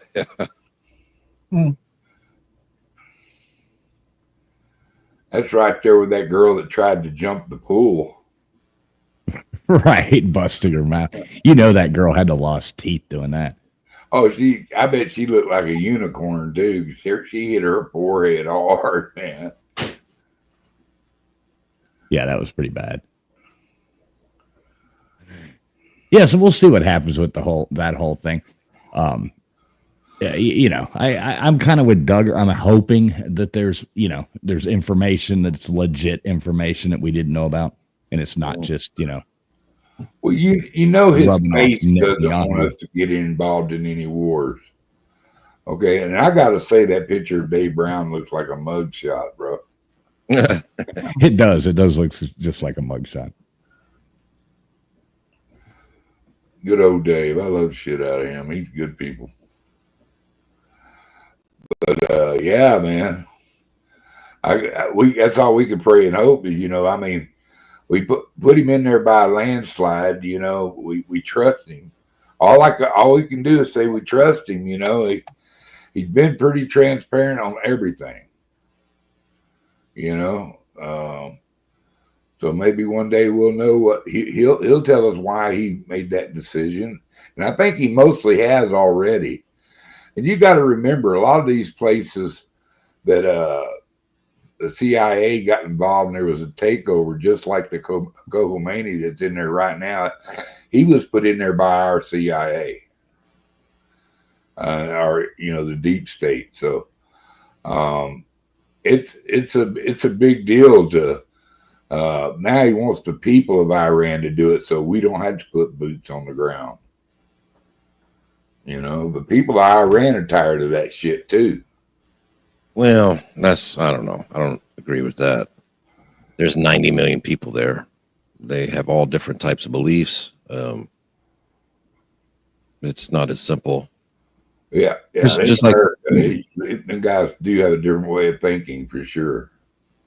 Yeah, I mean, we had the CIA whistleblowers like John Kiriakou,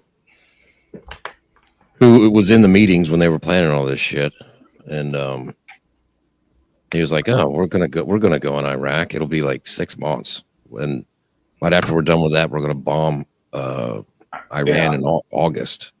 And that's 6 months. I think they actually said they're gonna greet us with flowers, and that war lasted about 15 years. Yeah. Well, it's a hard thing to go take a regime change in a country with 90 million people. It's a difficult task. Yeah, not the easiest thing to do. But we'll see what happens. And you've like you've been to Indonesia, right, man? Like it's so hard to. I mean, you know about that country and like their politics and the people, right? It's a lot more complicated than just saying like Indonesia is this one thing, right? Mm-hmm. Oh, it's insanity. Yeah. And I don't even quite get it. But there's there's the different people, and there's so many different there's a large Chinese population there, and they all these people, they all hate each other, all these different right, all these different people, and it's like well, if you're Javanese or you're this or you're that, they don't like these people, don't like these people, and so there's so many different things that goes on. Yeah, it's kind of hard to get 90 million people to agree on the same thing. I would guess, just my wild guess. Well, unless you just don't let them talk about it. Right. I mean, a lot of these places are probably not, free speech. We take that for granted here. That doesn't exist in some places. Yeah, some places you get your head cut off. Yeah. They all about cutting heads off.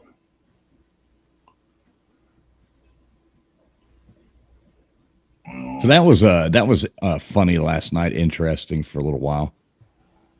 Talking all that shit. Did you enjoy it?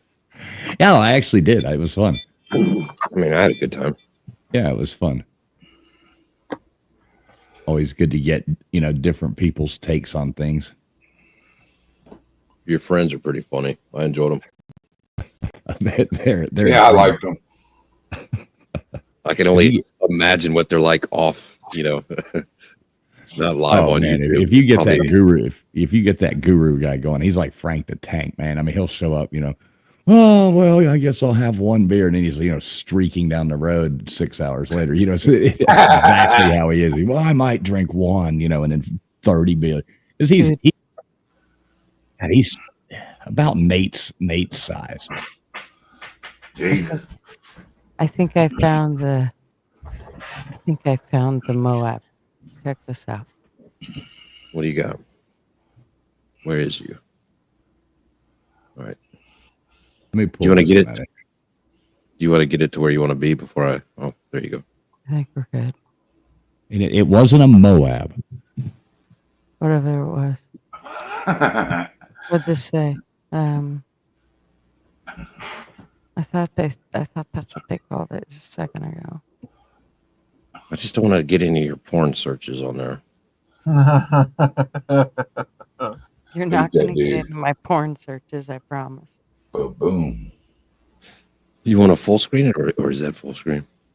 I think I don't know if I can get it. Let me look here. That's after it blew up a long time ago. Oh. Yeah. Look at that. Yeah, I can't get it any bigger. See the one in the background? Yeah, there's one over here too. You're on Instagram or something. Yeah, it is. I told y'all she's got this Instagram page. If y'all can figure out who it is, she's quite famous over there, flaunting all her fancy clothes and showing them feet pictures. Yeah, opulent lifestyle. Oh God! I've always said she's opulent. $5 word for the day. I've always said she's only friends with us here. She only does this for research on how the poors live. The poors. She's like some professor who's going to do a case study on all us poors and what we do We're- with our free time. You can bring it down. I'll look some more if you want. We're her friends in low places, where the whiskey drowns and the beers are chasing my blues away. All right, we'll do karaoke next week, sir. Shut up to me.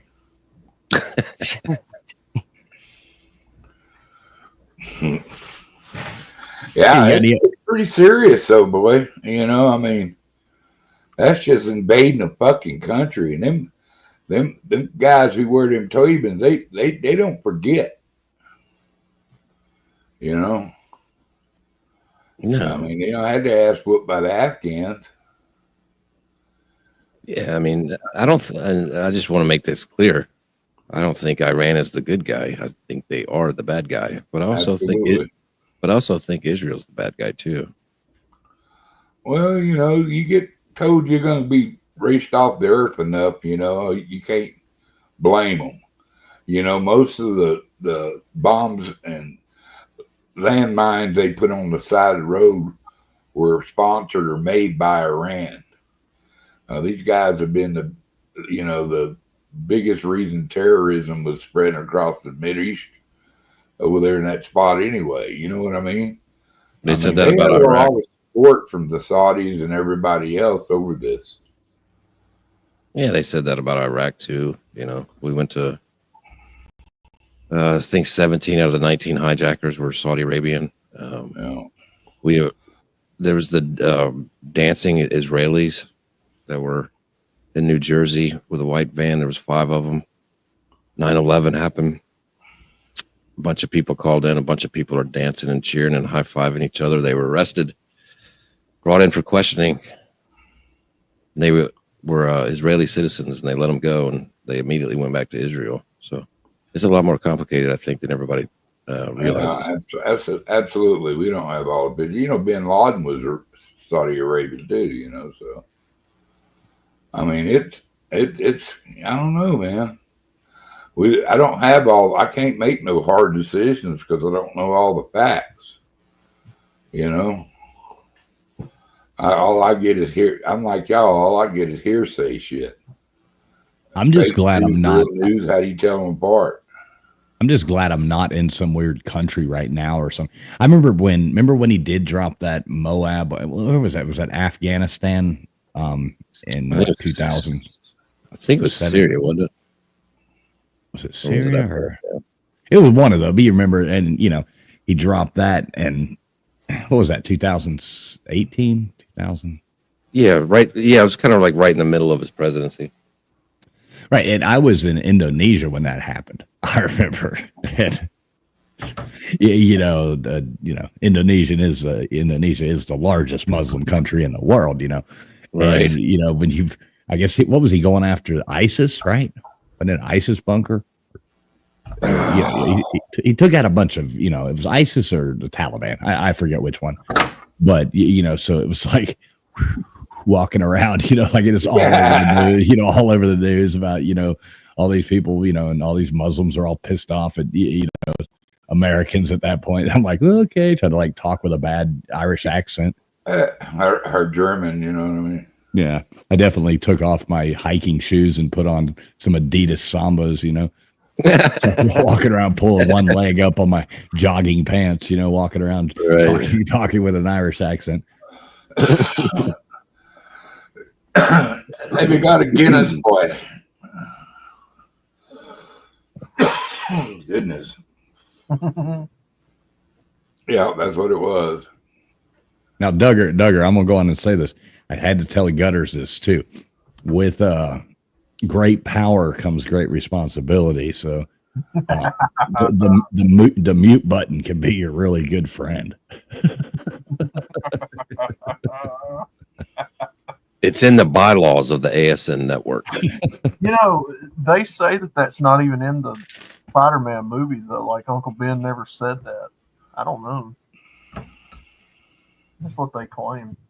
Oh, maybe so. I've never watched the movies. Well, I got my attorney on it, Mister. You can kiss my fat ass lawyer. He advised me of telling y'all to shove it. So okay. Well, I'm afraid. Just remember, when you're not around and somebody's berating you, I find myself defending you all the time in a fiduciary manner. I appreciate that. So remember that when you I do. To your bubs. I do. And it's hilarious when you talk mean to your bubs because then I can tell you to fuck off.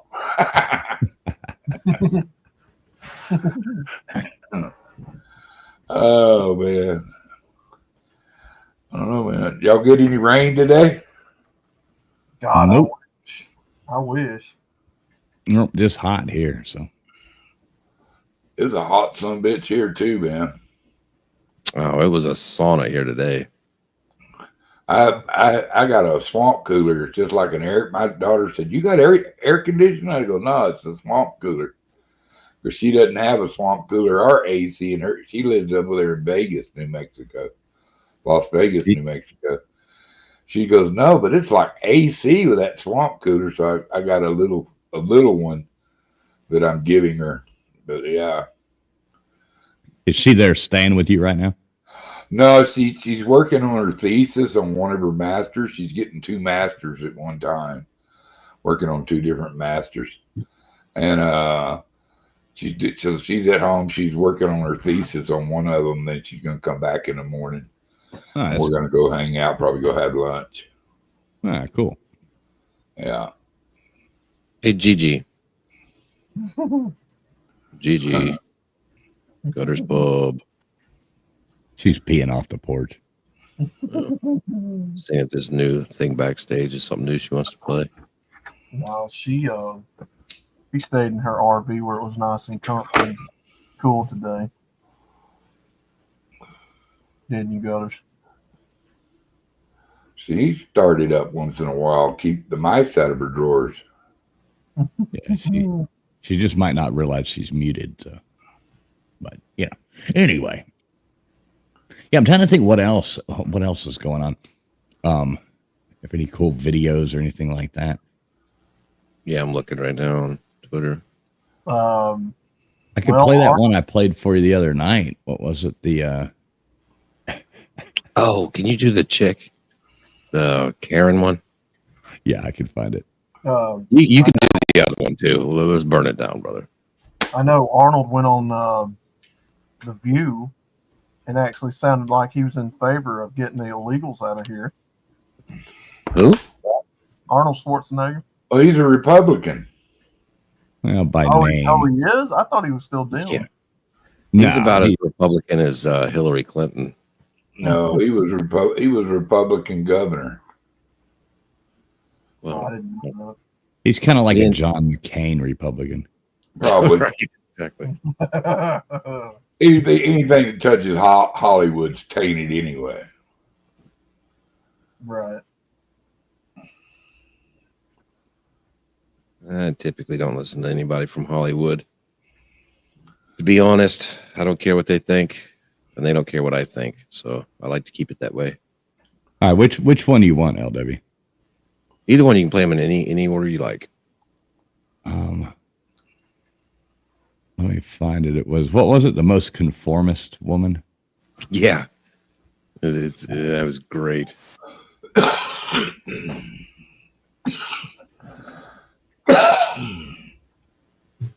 LW? Mm-hmm. You want the other one too after this? Do you think I should? I mean, it's funny as hell. Or do you want to save that for your show? Oh man, I'd rather play it on yours. I know. all right, Just burn my shit to the ground. all I like right, it. all right, here you go. You'll like it. Outlaw will like this one. Let me make sure the volume's up here. There you go. She calls America evil. From her iPhone while sipping Starbucks, on an airplane, with Wi-Fi, while watching TV. She drinks oat milk because regular milk makes her feel colonial.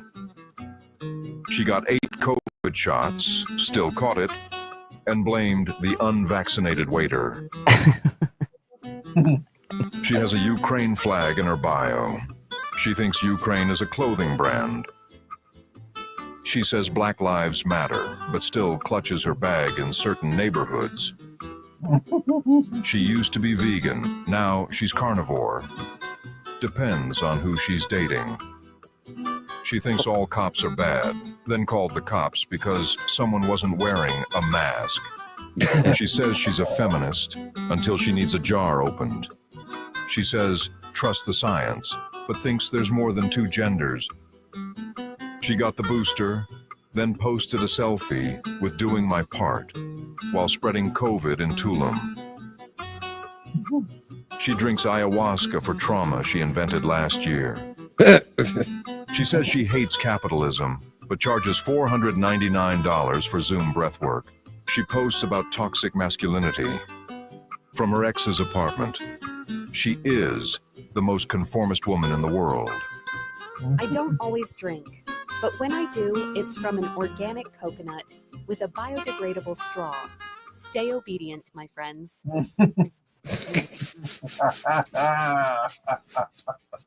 That's spot on. I like that. I like that one. That is spot on. My favorite part was she drinks ayahuasca for her trauma she created a year ago or whatever it was. That's the best part. Yeah, they've been making them for like all kinds of things. You want another one, LW? Sure, let's do another one. Which one do you want? I'll let you be the judge of that.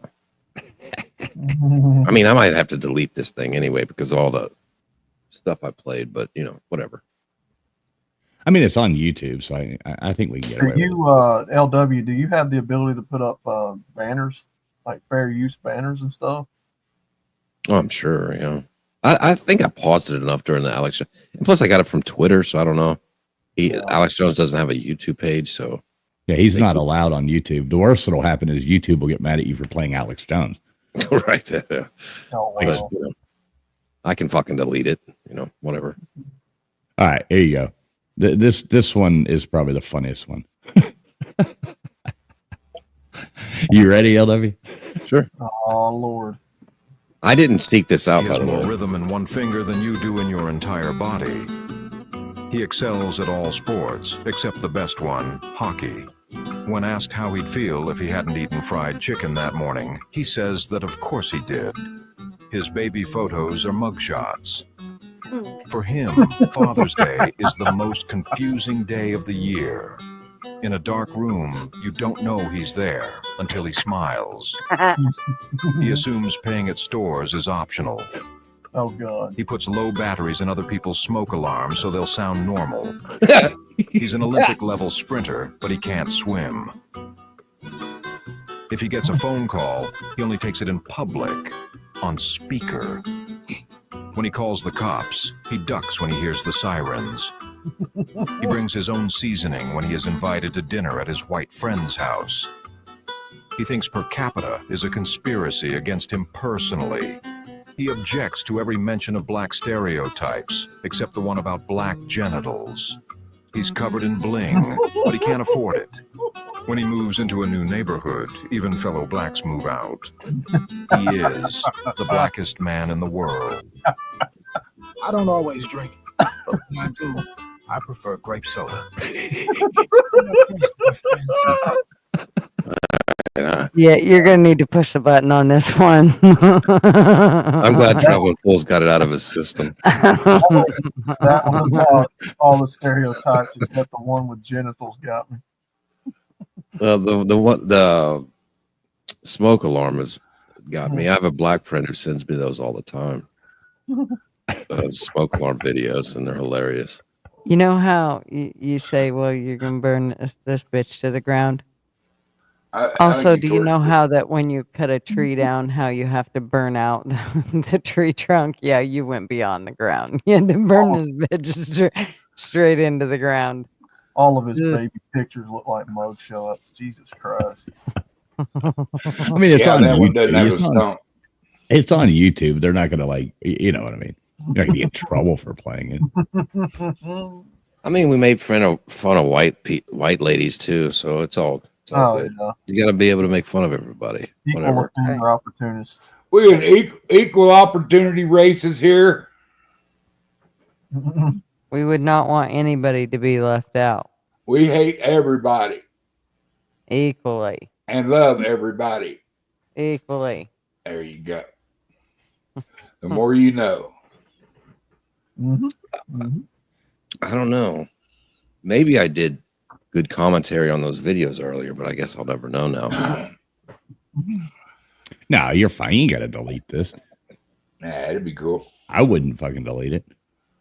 Not till they said you. And he's like, I wouldn't play that video on my show either. You know damn well I would. Yeah. What else you got? What else you got? Can you play it right in the middle of trivia tomorrow? I will, sure. I double dog dairy. And now a word from our sponsor. Right. Oh, hell yeah. Put on What else? J-Dub and go to that. They have the gayest man in the world. Is that about Cat Third? Yeah. We already watched there's the most environmentalist woman in the world. The most English man in the world, the most French man, the most Asian man, the most Italian man, the fattest man, the most condescending man, and the most conformist woman. Condescending man. What about the gay one? Oh, they have the most Indian man. That was pretty funny. Yeah, play that one. That'll be funny. And they have you want the most Indian man? It's actually not that good. I watched it. Oh, it's not. Oh. Nah, it's not as funny as those. Now I haven't seen the most environmentalist woman. I don't think that might. All right, hang on. Let me get through the. All right, here you go. Stupid freaking mouse. I bought a new mouse and keyboard. Don't think I didn't know you were naked, Ma. All right, here you go. There was a disturbance in the force. She bottles her flatulence to keep her carbon footprint down. She says climate change is killing the coral reef as she lathers on sunscreen and snorkels in the reef. She once chained herself to a tree for the selfie. She said the world would end in 10 years, 30 years ago.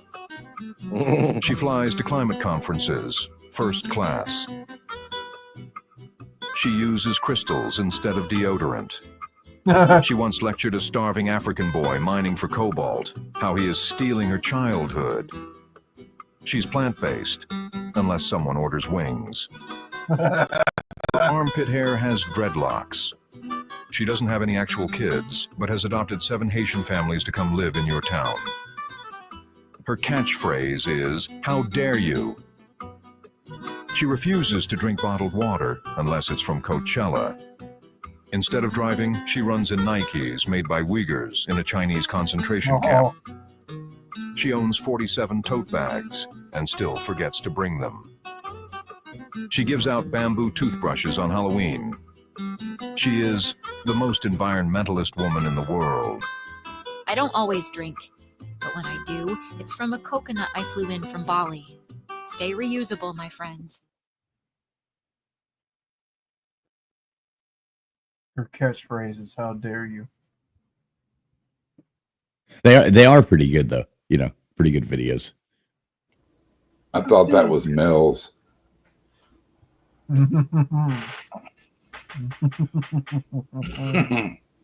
Somebody caught it. Mel. I'll never see him around anymore. No, thank God. Yeah, I haven't seen him in a while. Where did I see him last? Harley Dads or G2Ks? It was probably Harley Dad. That's where I've always seen him. I went on there last night a little bit. Did you? What was going on over there? They were just shooting the shit. You know how they are. I must say, Harley Dad doing a lot better, kind of running his show and keeping them from talking over all of it until a chimpanzee hollers and they all chimpanzees start hollering. But most time it was still pretty. It was kind of fun. A little bit. It was a little bit fun. Fools, have you seen them AI videos with the gorillas acting Yeah. like humans? Oh, Yeah. them are funny as hell. And there's some big. P did just sent me one recently with these Bigfoot videos that were really funny. They were pretty good too. Yeah, I like AI and I don't like AI. It's great for doing fun stuff, but it scares me for the stuff that it could do. Yeah. And I guess really there's pros and cons to everything. It does me too. I am kind of nervous about how they're going to utilize it in the future. Mm-hmm. It could get bad. It could get bad. All they got to do is give a drone a face recognition system and send them out. They got your picture. They're gonna come find you. It was like, remember what was it, Dark Mirror? Remember watching those when those dogs, and that was one of the scariest ones to me. Did y'all watch that, Dark Mirror? Yeah, I've seen those. I didn't see that. Those are pretty good shows. There were a few of them. They kind of got cheesy, and woke, of course, like everything does. But those ones with the dogs that were like those robot dogs that were hunting people down. That was scary as hell right there. Mm-hmm. You're talking about Black Mirror? Yeah, Black Mirror. I think I called it Dark Mirror, but yeah, Black Mirror. Those are real. Other countries use that stuff. That's crazy. Oh yeah. But yeah, those ones that like gone rogue or whatever, and they were just like hunting down anyway. It was like, well, imagine that. What would you do? Those things just coming at you. That was a great episode. Mm-hmm. They were chasing that. Weren't they chasing that one lady around? Yeah. It was like, something. I forget. Was it just one lady or a lady and her kid? Yeah, something like that. Yeah. Wild. That was scary as hell. I guess I don't know, man. Guns wouldn't stop them. No, they were like these, armored robot dogs with. And they shoot bullets too. Oh hell! It's time to get in the car and get the hell out of Dodge. Yeah, but they could run like in the thing of it. They could run like 70 miles an hour. It was scary. It was like when you really thought about it, you're like, oh my god, if this was real, this would be one of the scariest things ever. And that's it doesn't take long. You laugh about all the things the movie Terminator or things like that. But what if that shit goes wrong? Yes, like everything. Like Gigi, I think you were talking about it the other day about the Neuralink stuff. It's Elon proposes it like, it's going to help, which it does. I've seen video of people actually showing out how it's helped them. Mm-hmm. But then he talks about putting it in everybody's brain to get to interact with AI, and you're like, well, I don't want to do that. Can we just help the people in wheelchairs with it? Right. Can't we help blind people see and people in wheelchairs walk? And not that. Yeah. We don't want all that. Just leave the part about put it in my brain out of it, and we're good. Mm-hmm. I'll be the dumb guy. I'm used to it. Right. Exactly. Have you seen those videos, Gigi, of how it actually helps people? I'll see if I can find one here. Yes. It's amazing. Because, with Marv, he lost his hand. They took his big toe and put it on his hand. That all happened because they experimented on monkeys. Had they not done that, Marv wouldn't. He wouldn't be an airplane mechanic, I'm sure.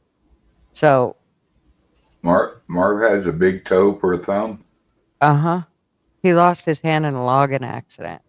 I'm telling you, he's my fucking hero. He took one for the team, and he has a thumb for a big toe for a thumb. It just keeps getting better and better with this guy. But I mean,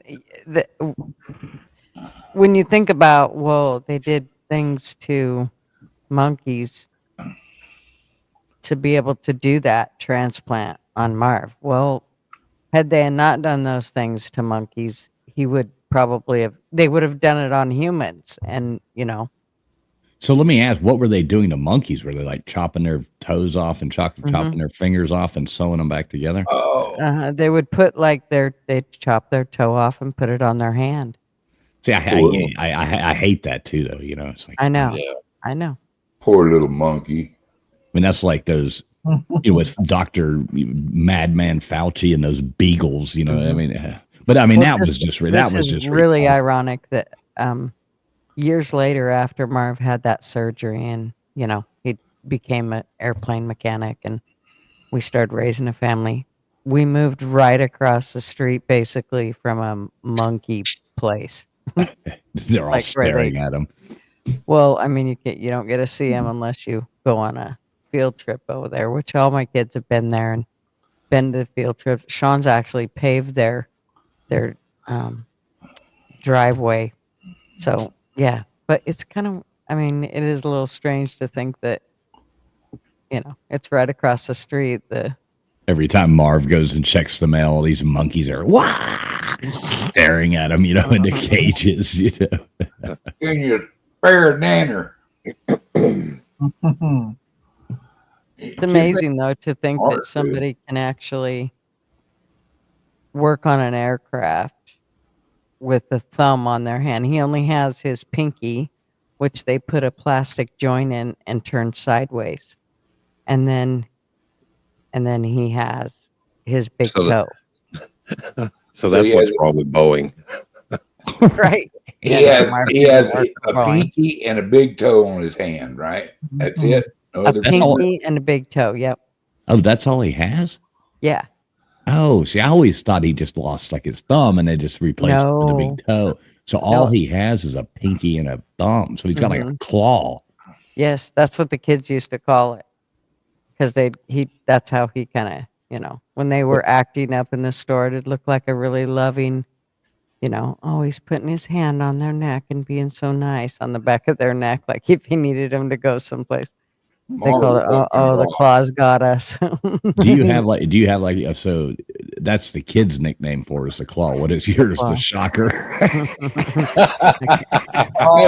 Just think about it though. When I can't tell you. When they're going out somewhere, he can always carry her home like a 6-pack. Oh my god! Oh shit! So how does he do it bowling?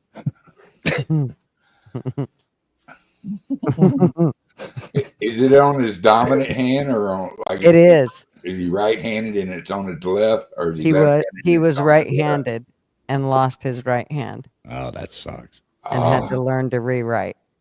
Well, you got to appreciate that. Most people would go on disability and not do anything forever. He's like, fuck it, I'm he going would to not work. do that. Yeah. No way. Wow, what a guy.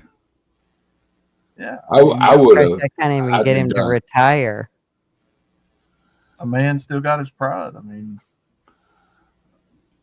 He said now tell me about the accident. Like what happened? So he worked for an outfit that had a line machine, and it had what they call a Christie block, which is what runs the lines up through it, and they would hook on chokers and hook it around a tree and then hook it back into the hook, and then it would run it up these lines, and then they could put it on the landing. And it'd go a long ways. I mean, these line machines they had those lines spread out a long way.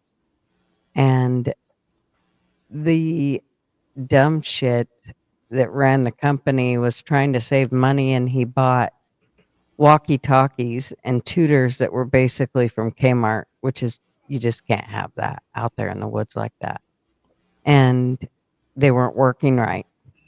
And Marv did get it to work and told the guy to stop, but the guy was about half deaf and he didn't listen or hear Marvin. And he pulled Marvin up. By the time that what happened was the chain and the hook got caught in Marvin's glove, and it pulled his hand up through that Christie block, which is where those wires. And then Nightmare. he drug him 250 feet straight in the air until he was basically hanging straight in front of the guy. And then the guy dropped him onto the ground. At that point, his hand was mush. What a fucking nightmare. You know how they say the thinnest part of your hand is in between those little webbed areas there, you know? It truly is. That's exactly where everything basically went, because his hand went up through that Christie block. So And how just old pushed it. was he when this happened? 26.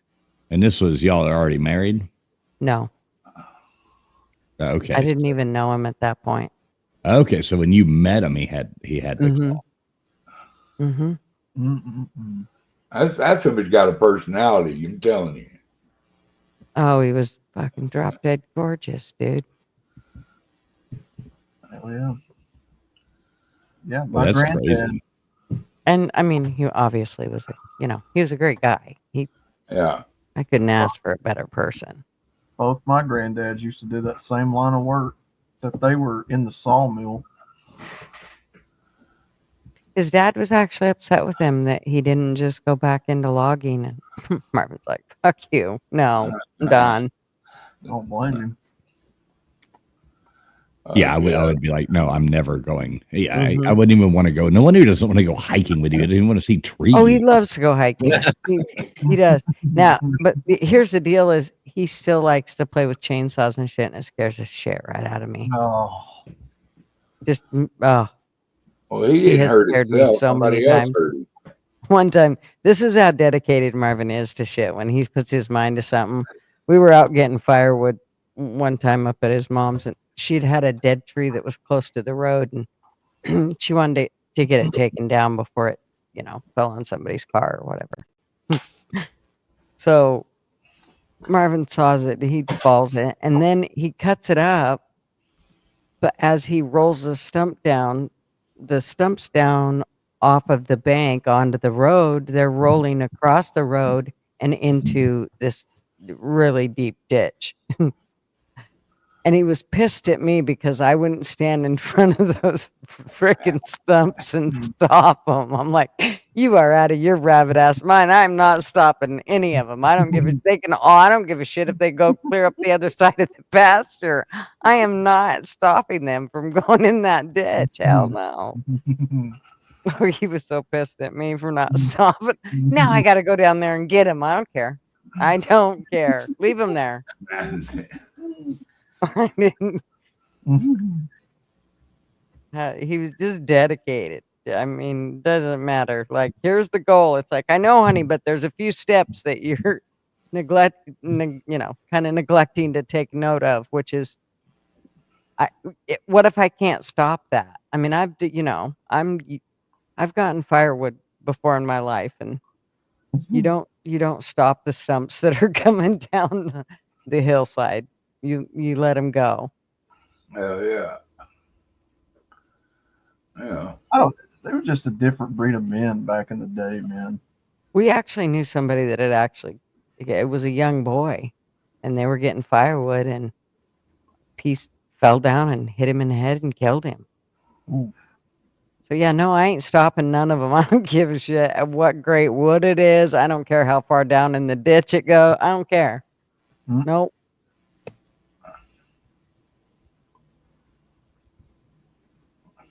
But yeah. There's a lot of ways to get hurt on a boat, man, and logging, and you're doing man's work, and girls want equal pay. Yeah, they say, sport fishing. So fishing is considered a sport, but that is listed as the most dangerous sport. as far as deaths. And obviously, people drowning. But yeah, that's actually listed as the most dangerous sport there is. Well, I can tell you it's the funniest sport to watch them try to get up on the trailer after they've No. been out fishing and they've had about, 10 beers or 50. Now, my definition of sports is there has to be defense. Now, if some guy is trying to stop you from fishing, that would be a sport. Right. So you don't think professional bowlers are elite athletes? No, I don't. It's not a sport. If they had to dodge somebody trying to like fucking spear them, like spear tackle them, yeah, that'd be a sport. My hiking is so a golf sport. isn't a sport? Absolutely not. It's a competition. Ah, okay. Hiking's a sport. No. Are you racing Yeah. anybody? Marvin. Every time. And he ain't got no damn toe. That's right. You gotta fucking use. That's the other thing is because he don't have a toe. That foot is way thicker than the other one. It has to make up for the toe and not having that balance there. No, I'm not a NASCAR fan. Sorry, Outlaw, but I guess you could consider that a sport because they do play defense. The athletes, well, if you want to call them that, they actually do lose weight because they do train. They do die. They do die. Yeah.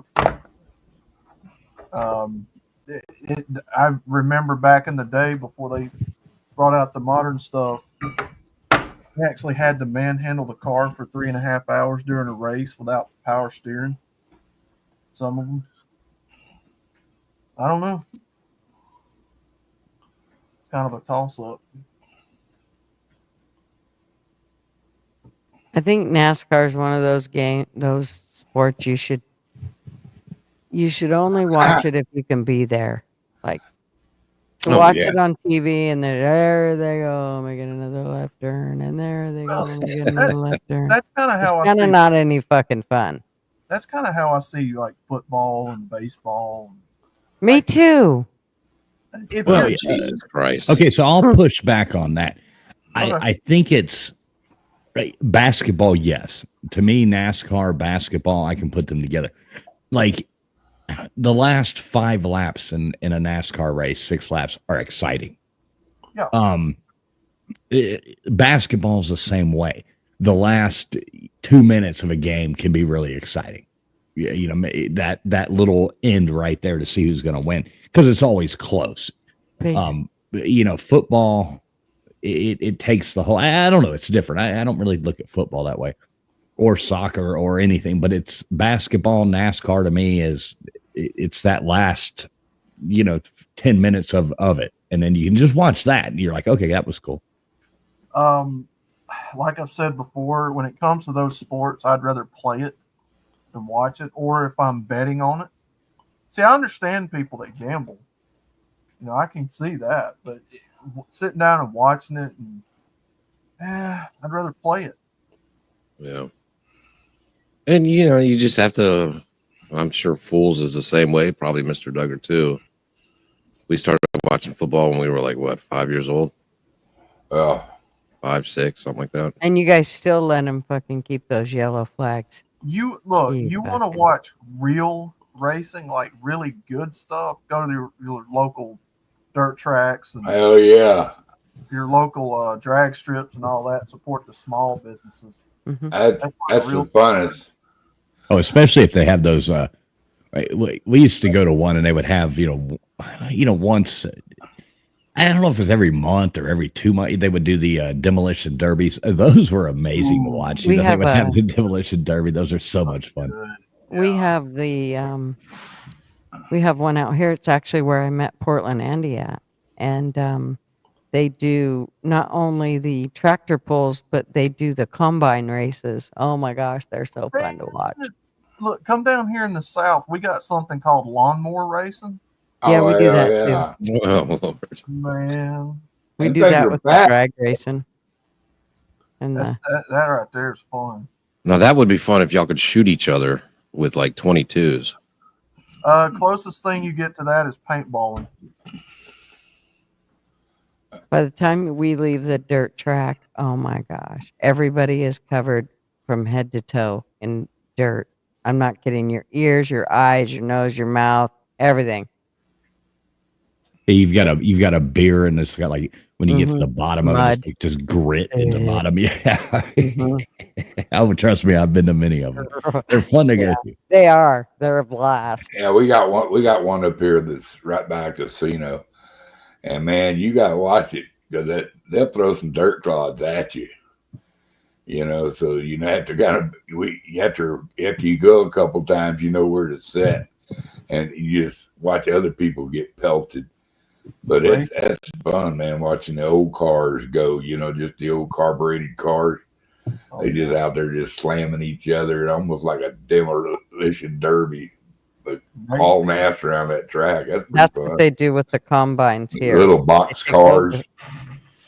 Racing is an experience, and now that they want to go in this direction with EVs, you may see it be a thing of the past as far as the old experience. I don't know. Dude, they race EVs drones and and shit. NASCAR. That's pretty funny. That's pretty fun too.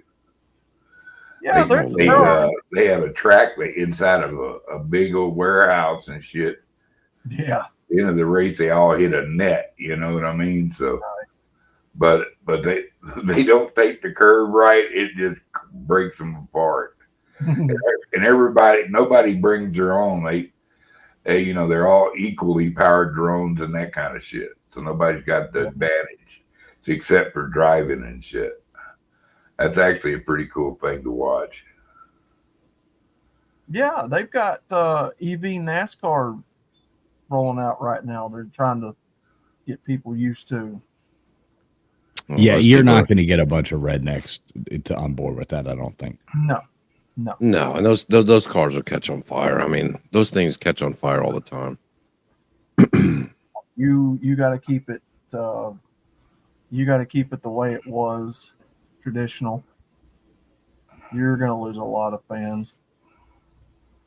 I got stuck in traffic trying to take the kids out to dinner. There's this one parking lot of a shopping center. It's got 7 to 10 charging stations, and it was all blocked off with police cars and fucking fire trucks and EMS and everything. One of the cars charging blew up. Nobody was hurt or anything, but they charged it up and went shopping in the little shopping center, and it just fucking blew up.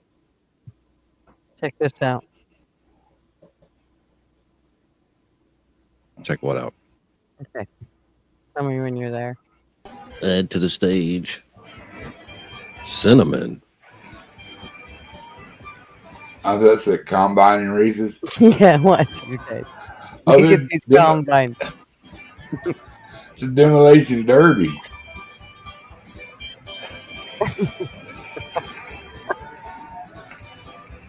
These guys take it really serious too. I mean, they have a lot of fun, but Now, combine racing, that's something I ain't never heard of. and they're all friends. These are all farmers that are friends. That most of them are related. Now, see, like that would be boring to watch in person to me. But if I was inside one of those, oh fuck yeah! Oh, it's fun to watch. It's actually really fun to watch because there's a commentator there, and he's talking about whoever it is, and these are all people we know. And I'll give you one, LW. Have you ever heard of them? What is that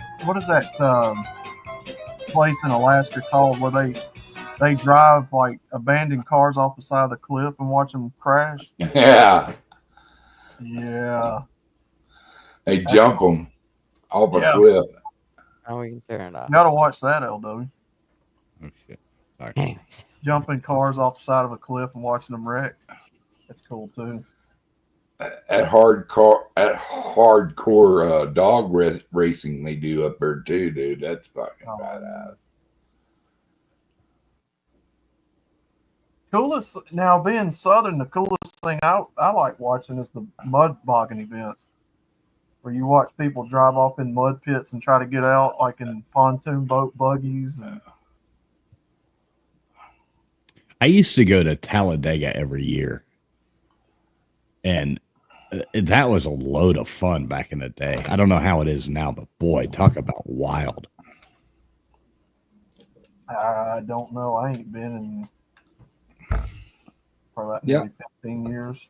Yeah, me neither. I mean, it was like, but we would go. I went with a group of people, and we would go every year. It was more their thing, but I would just go, and it was fun. I mean, and going to race, I've been to, I've been to 3. I've been to Daytona, I've been to the Atlanta, and I've been to Talladega. That's the only tracks I've ever been to. Yeah. It seems like it would be awesome to go see live. I just can't watch it on TV. But if somebody gave me some tickets to go see it, I would absolutely go. And, well, it was camping. Do you remember that? Did you ever camp there, Outlaw? I did not, but I got to work several car shows in the infield, though. Yeah, we never like camp. It was that skanky camping outside of the.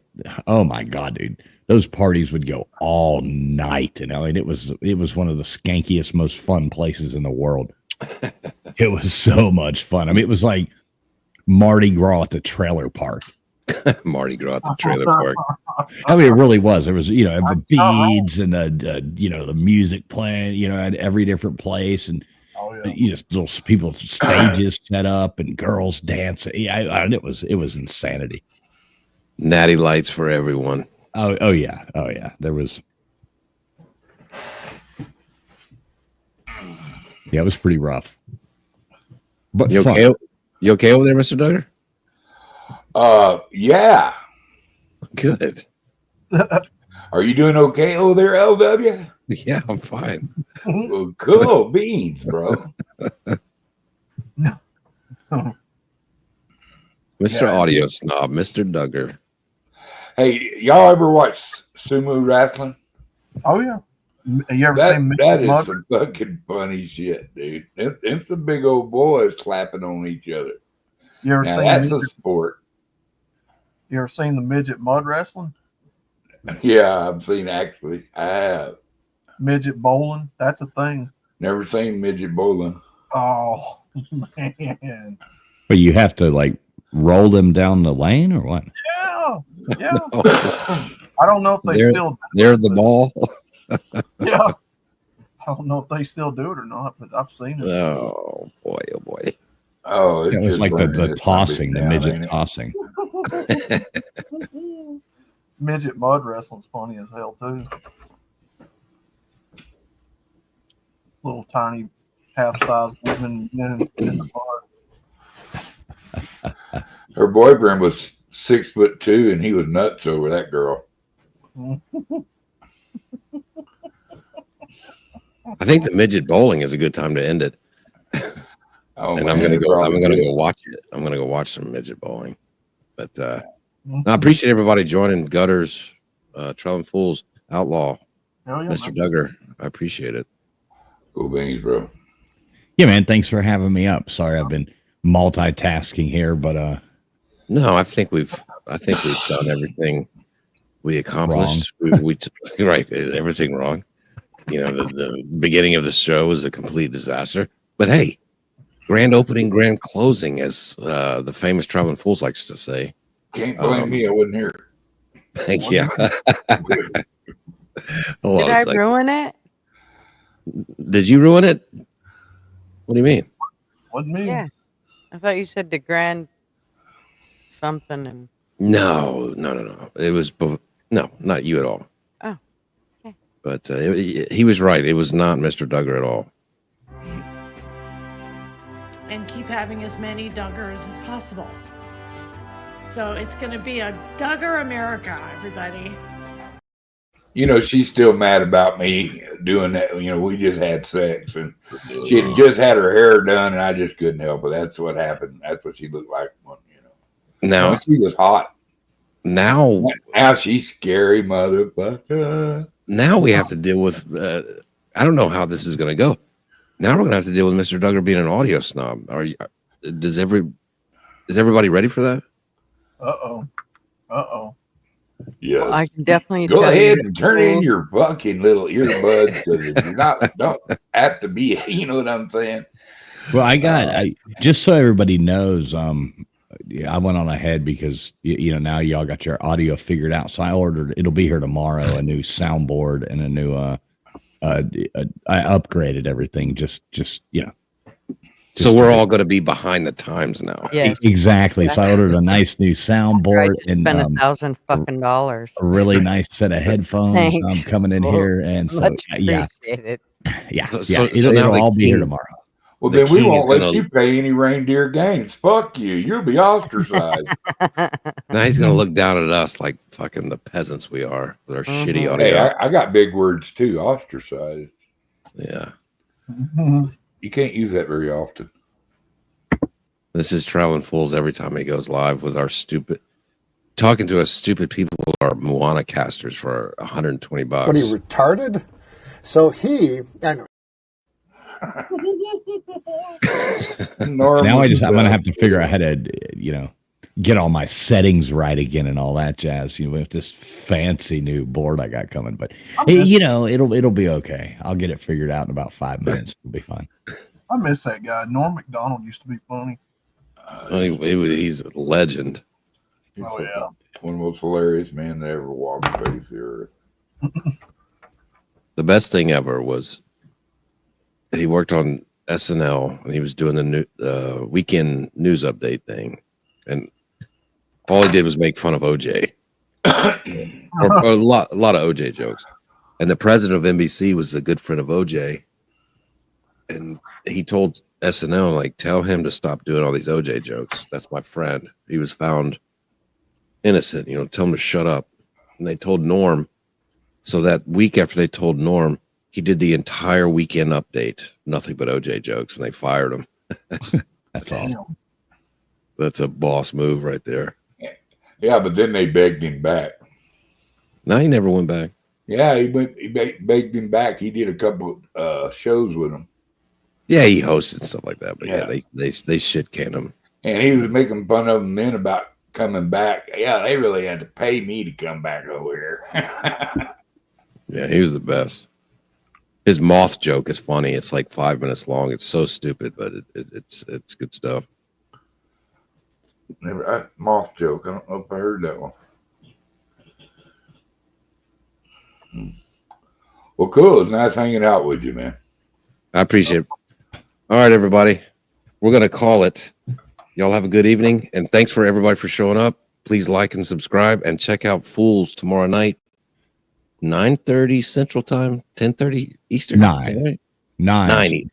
10. Yeah. I started doing it earlier. 10 Eastern Time. Yeah. And catch Gutters Pub Tuesday nights on 10 o'clock Eastern Time, right? 10 o'clock Eastern? Yeah. Yeah. All right. Y'all have a good night. Later. Good night, guys. Good night. Toodly-doo. Huh.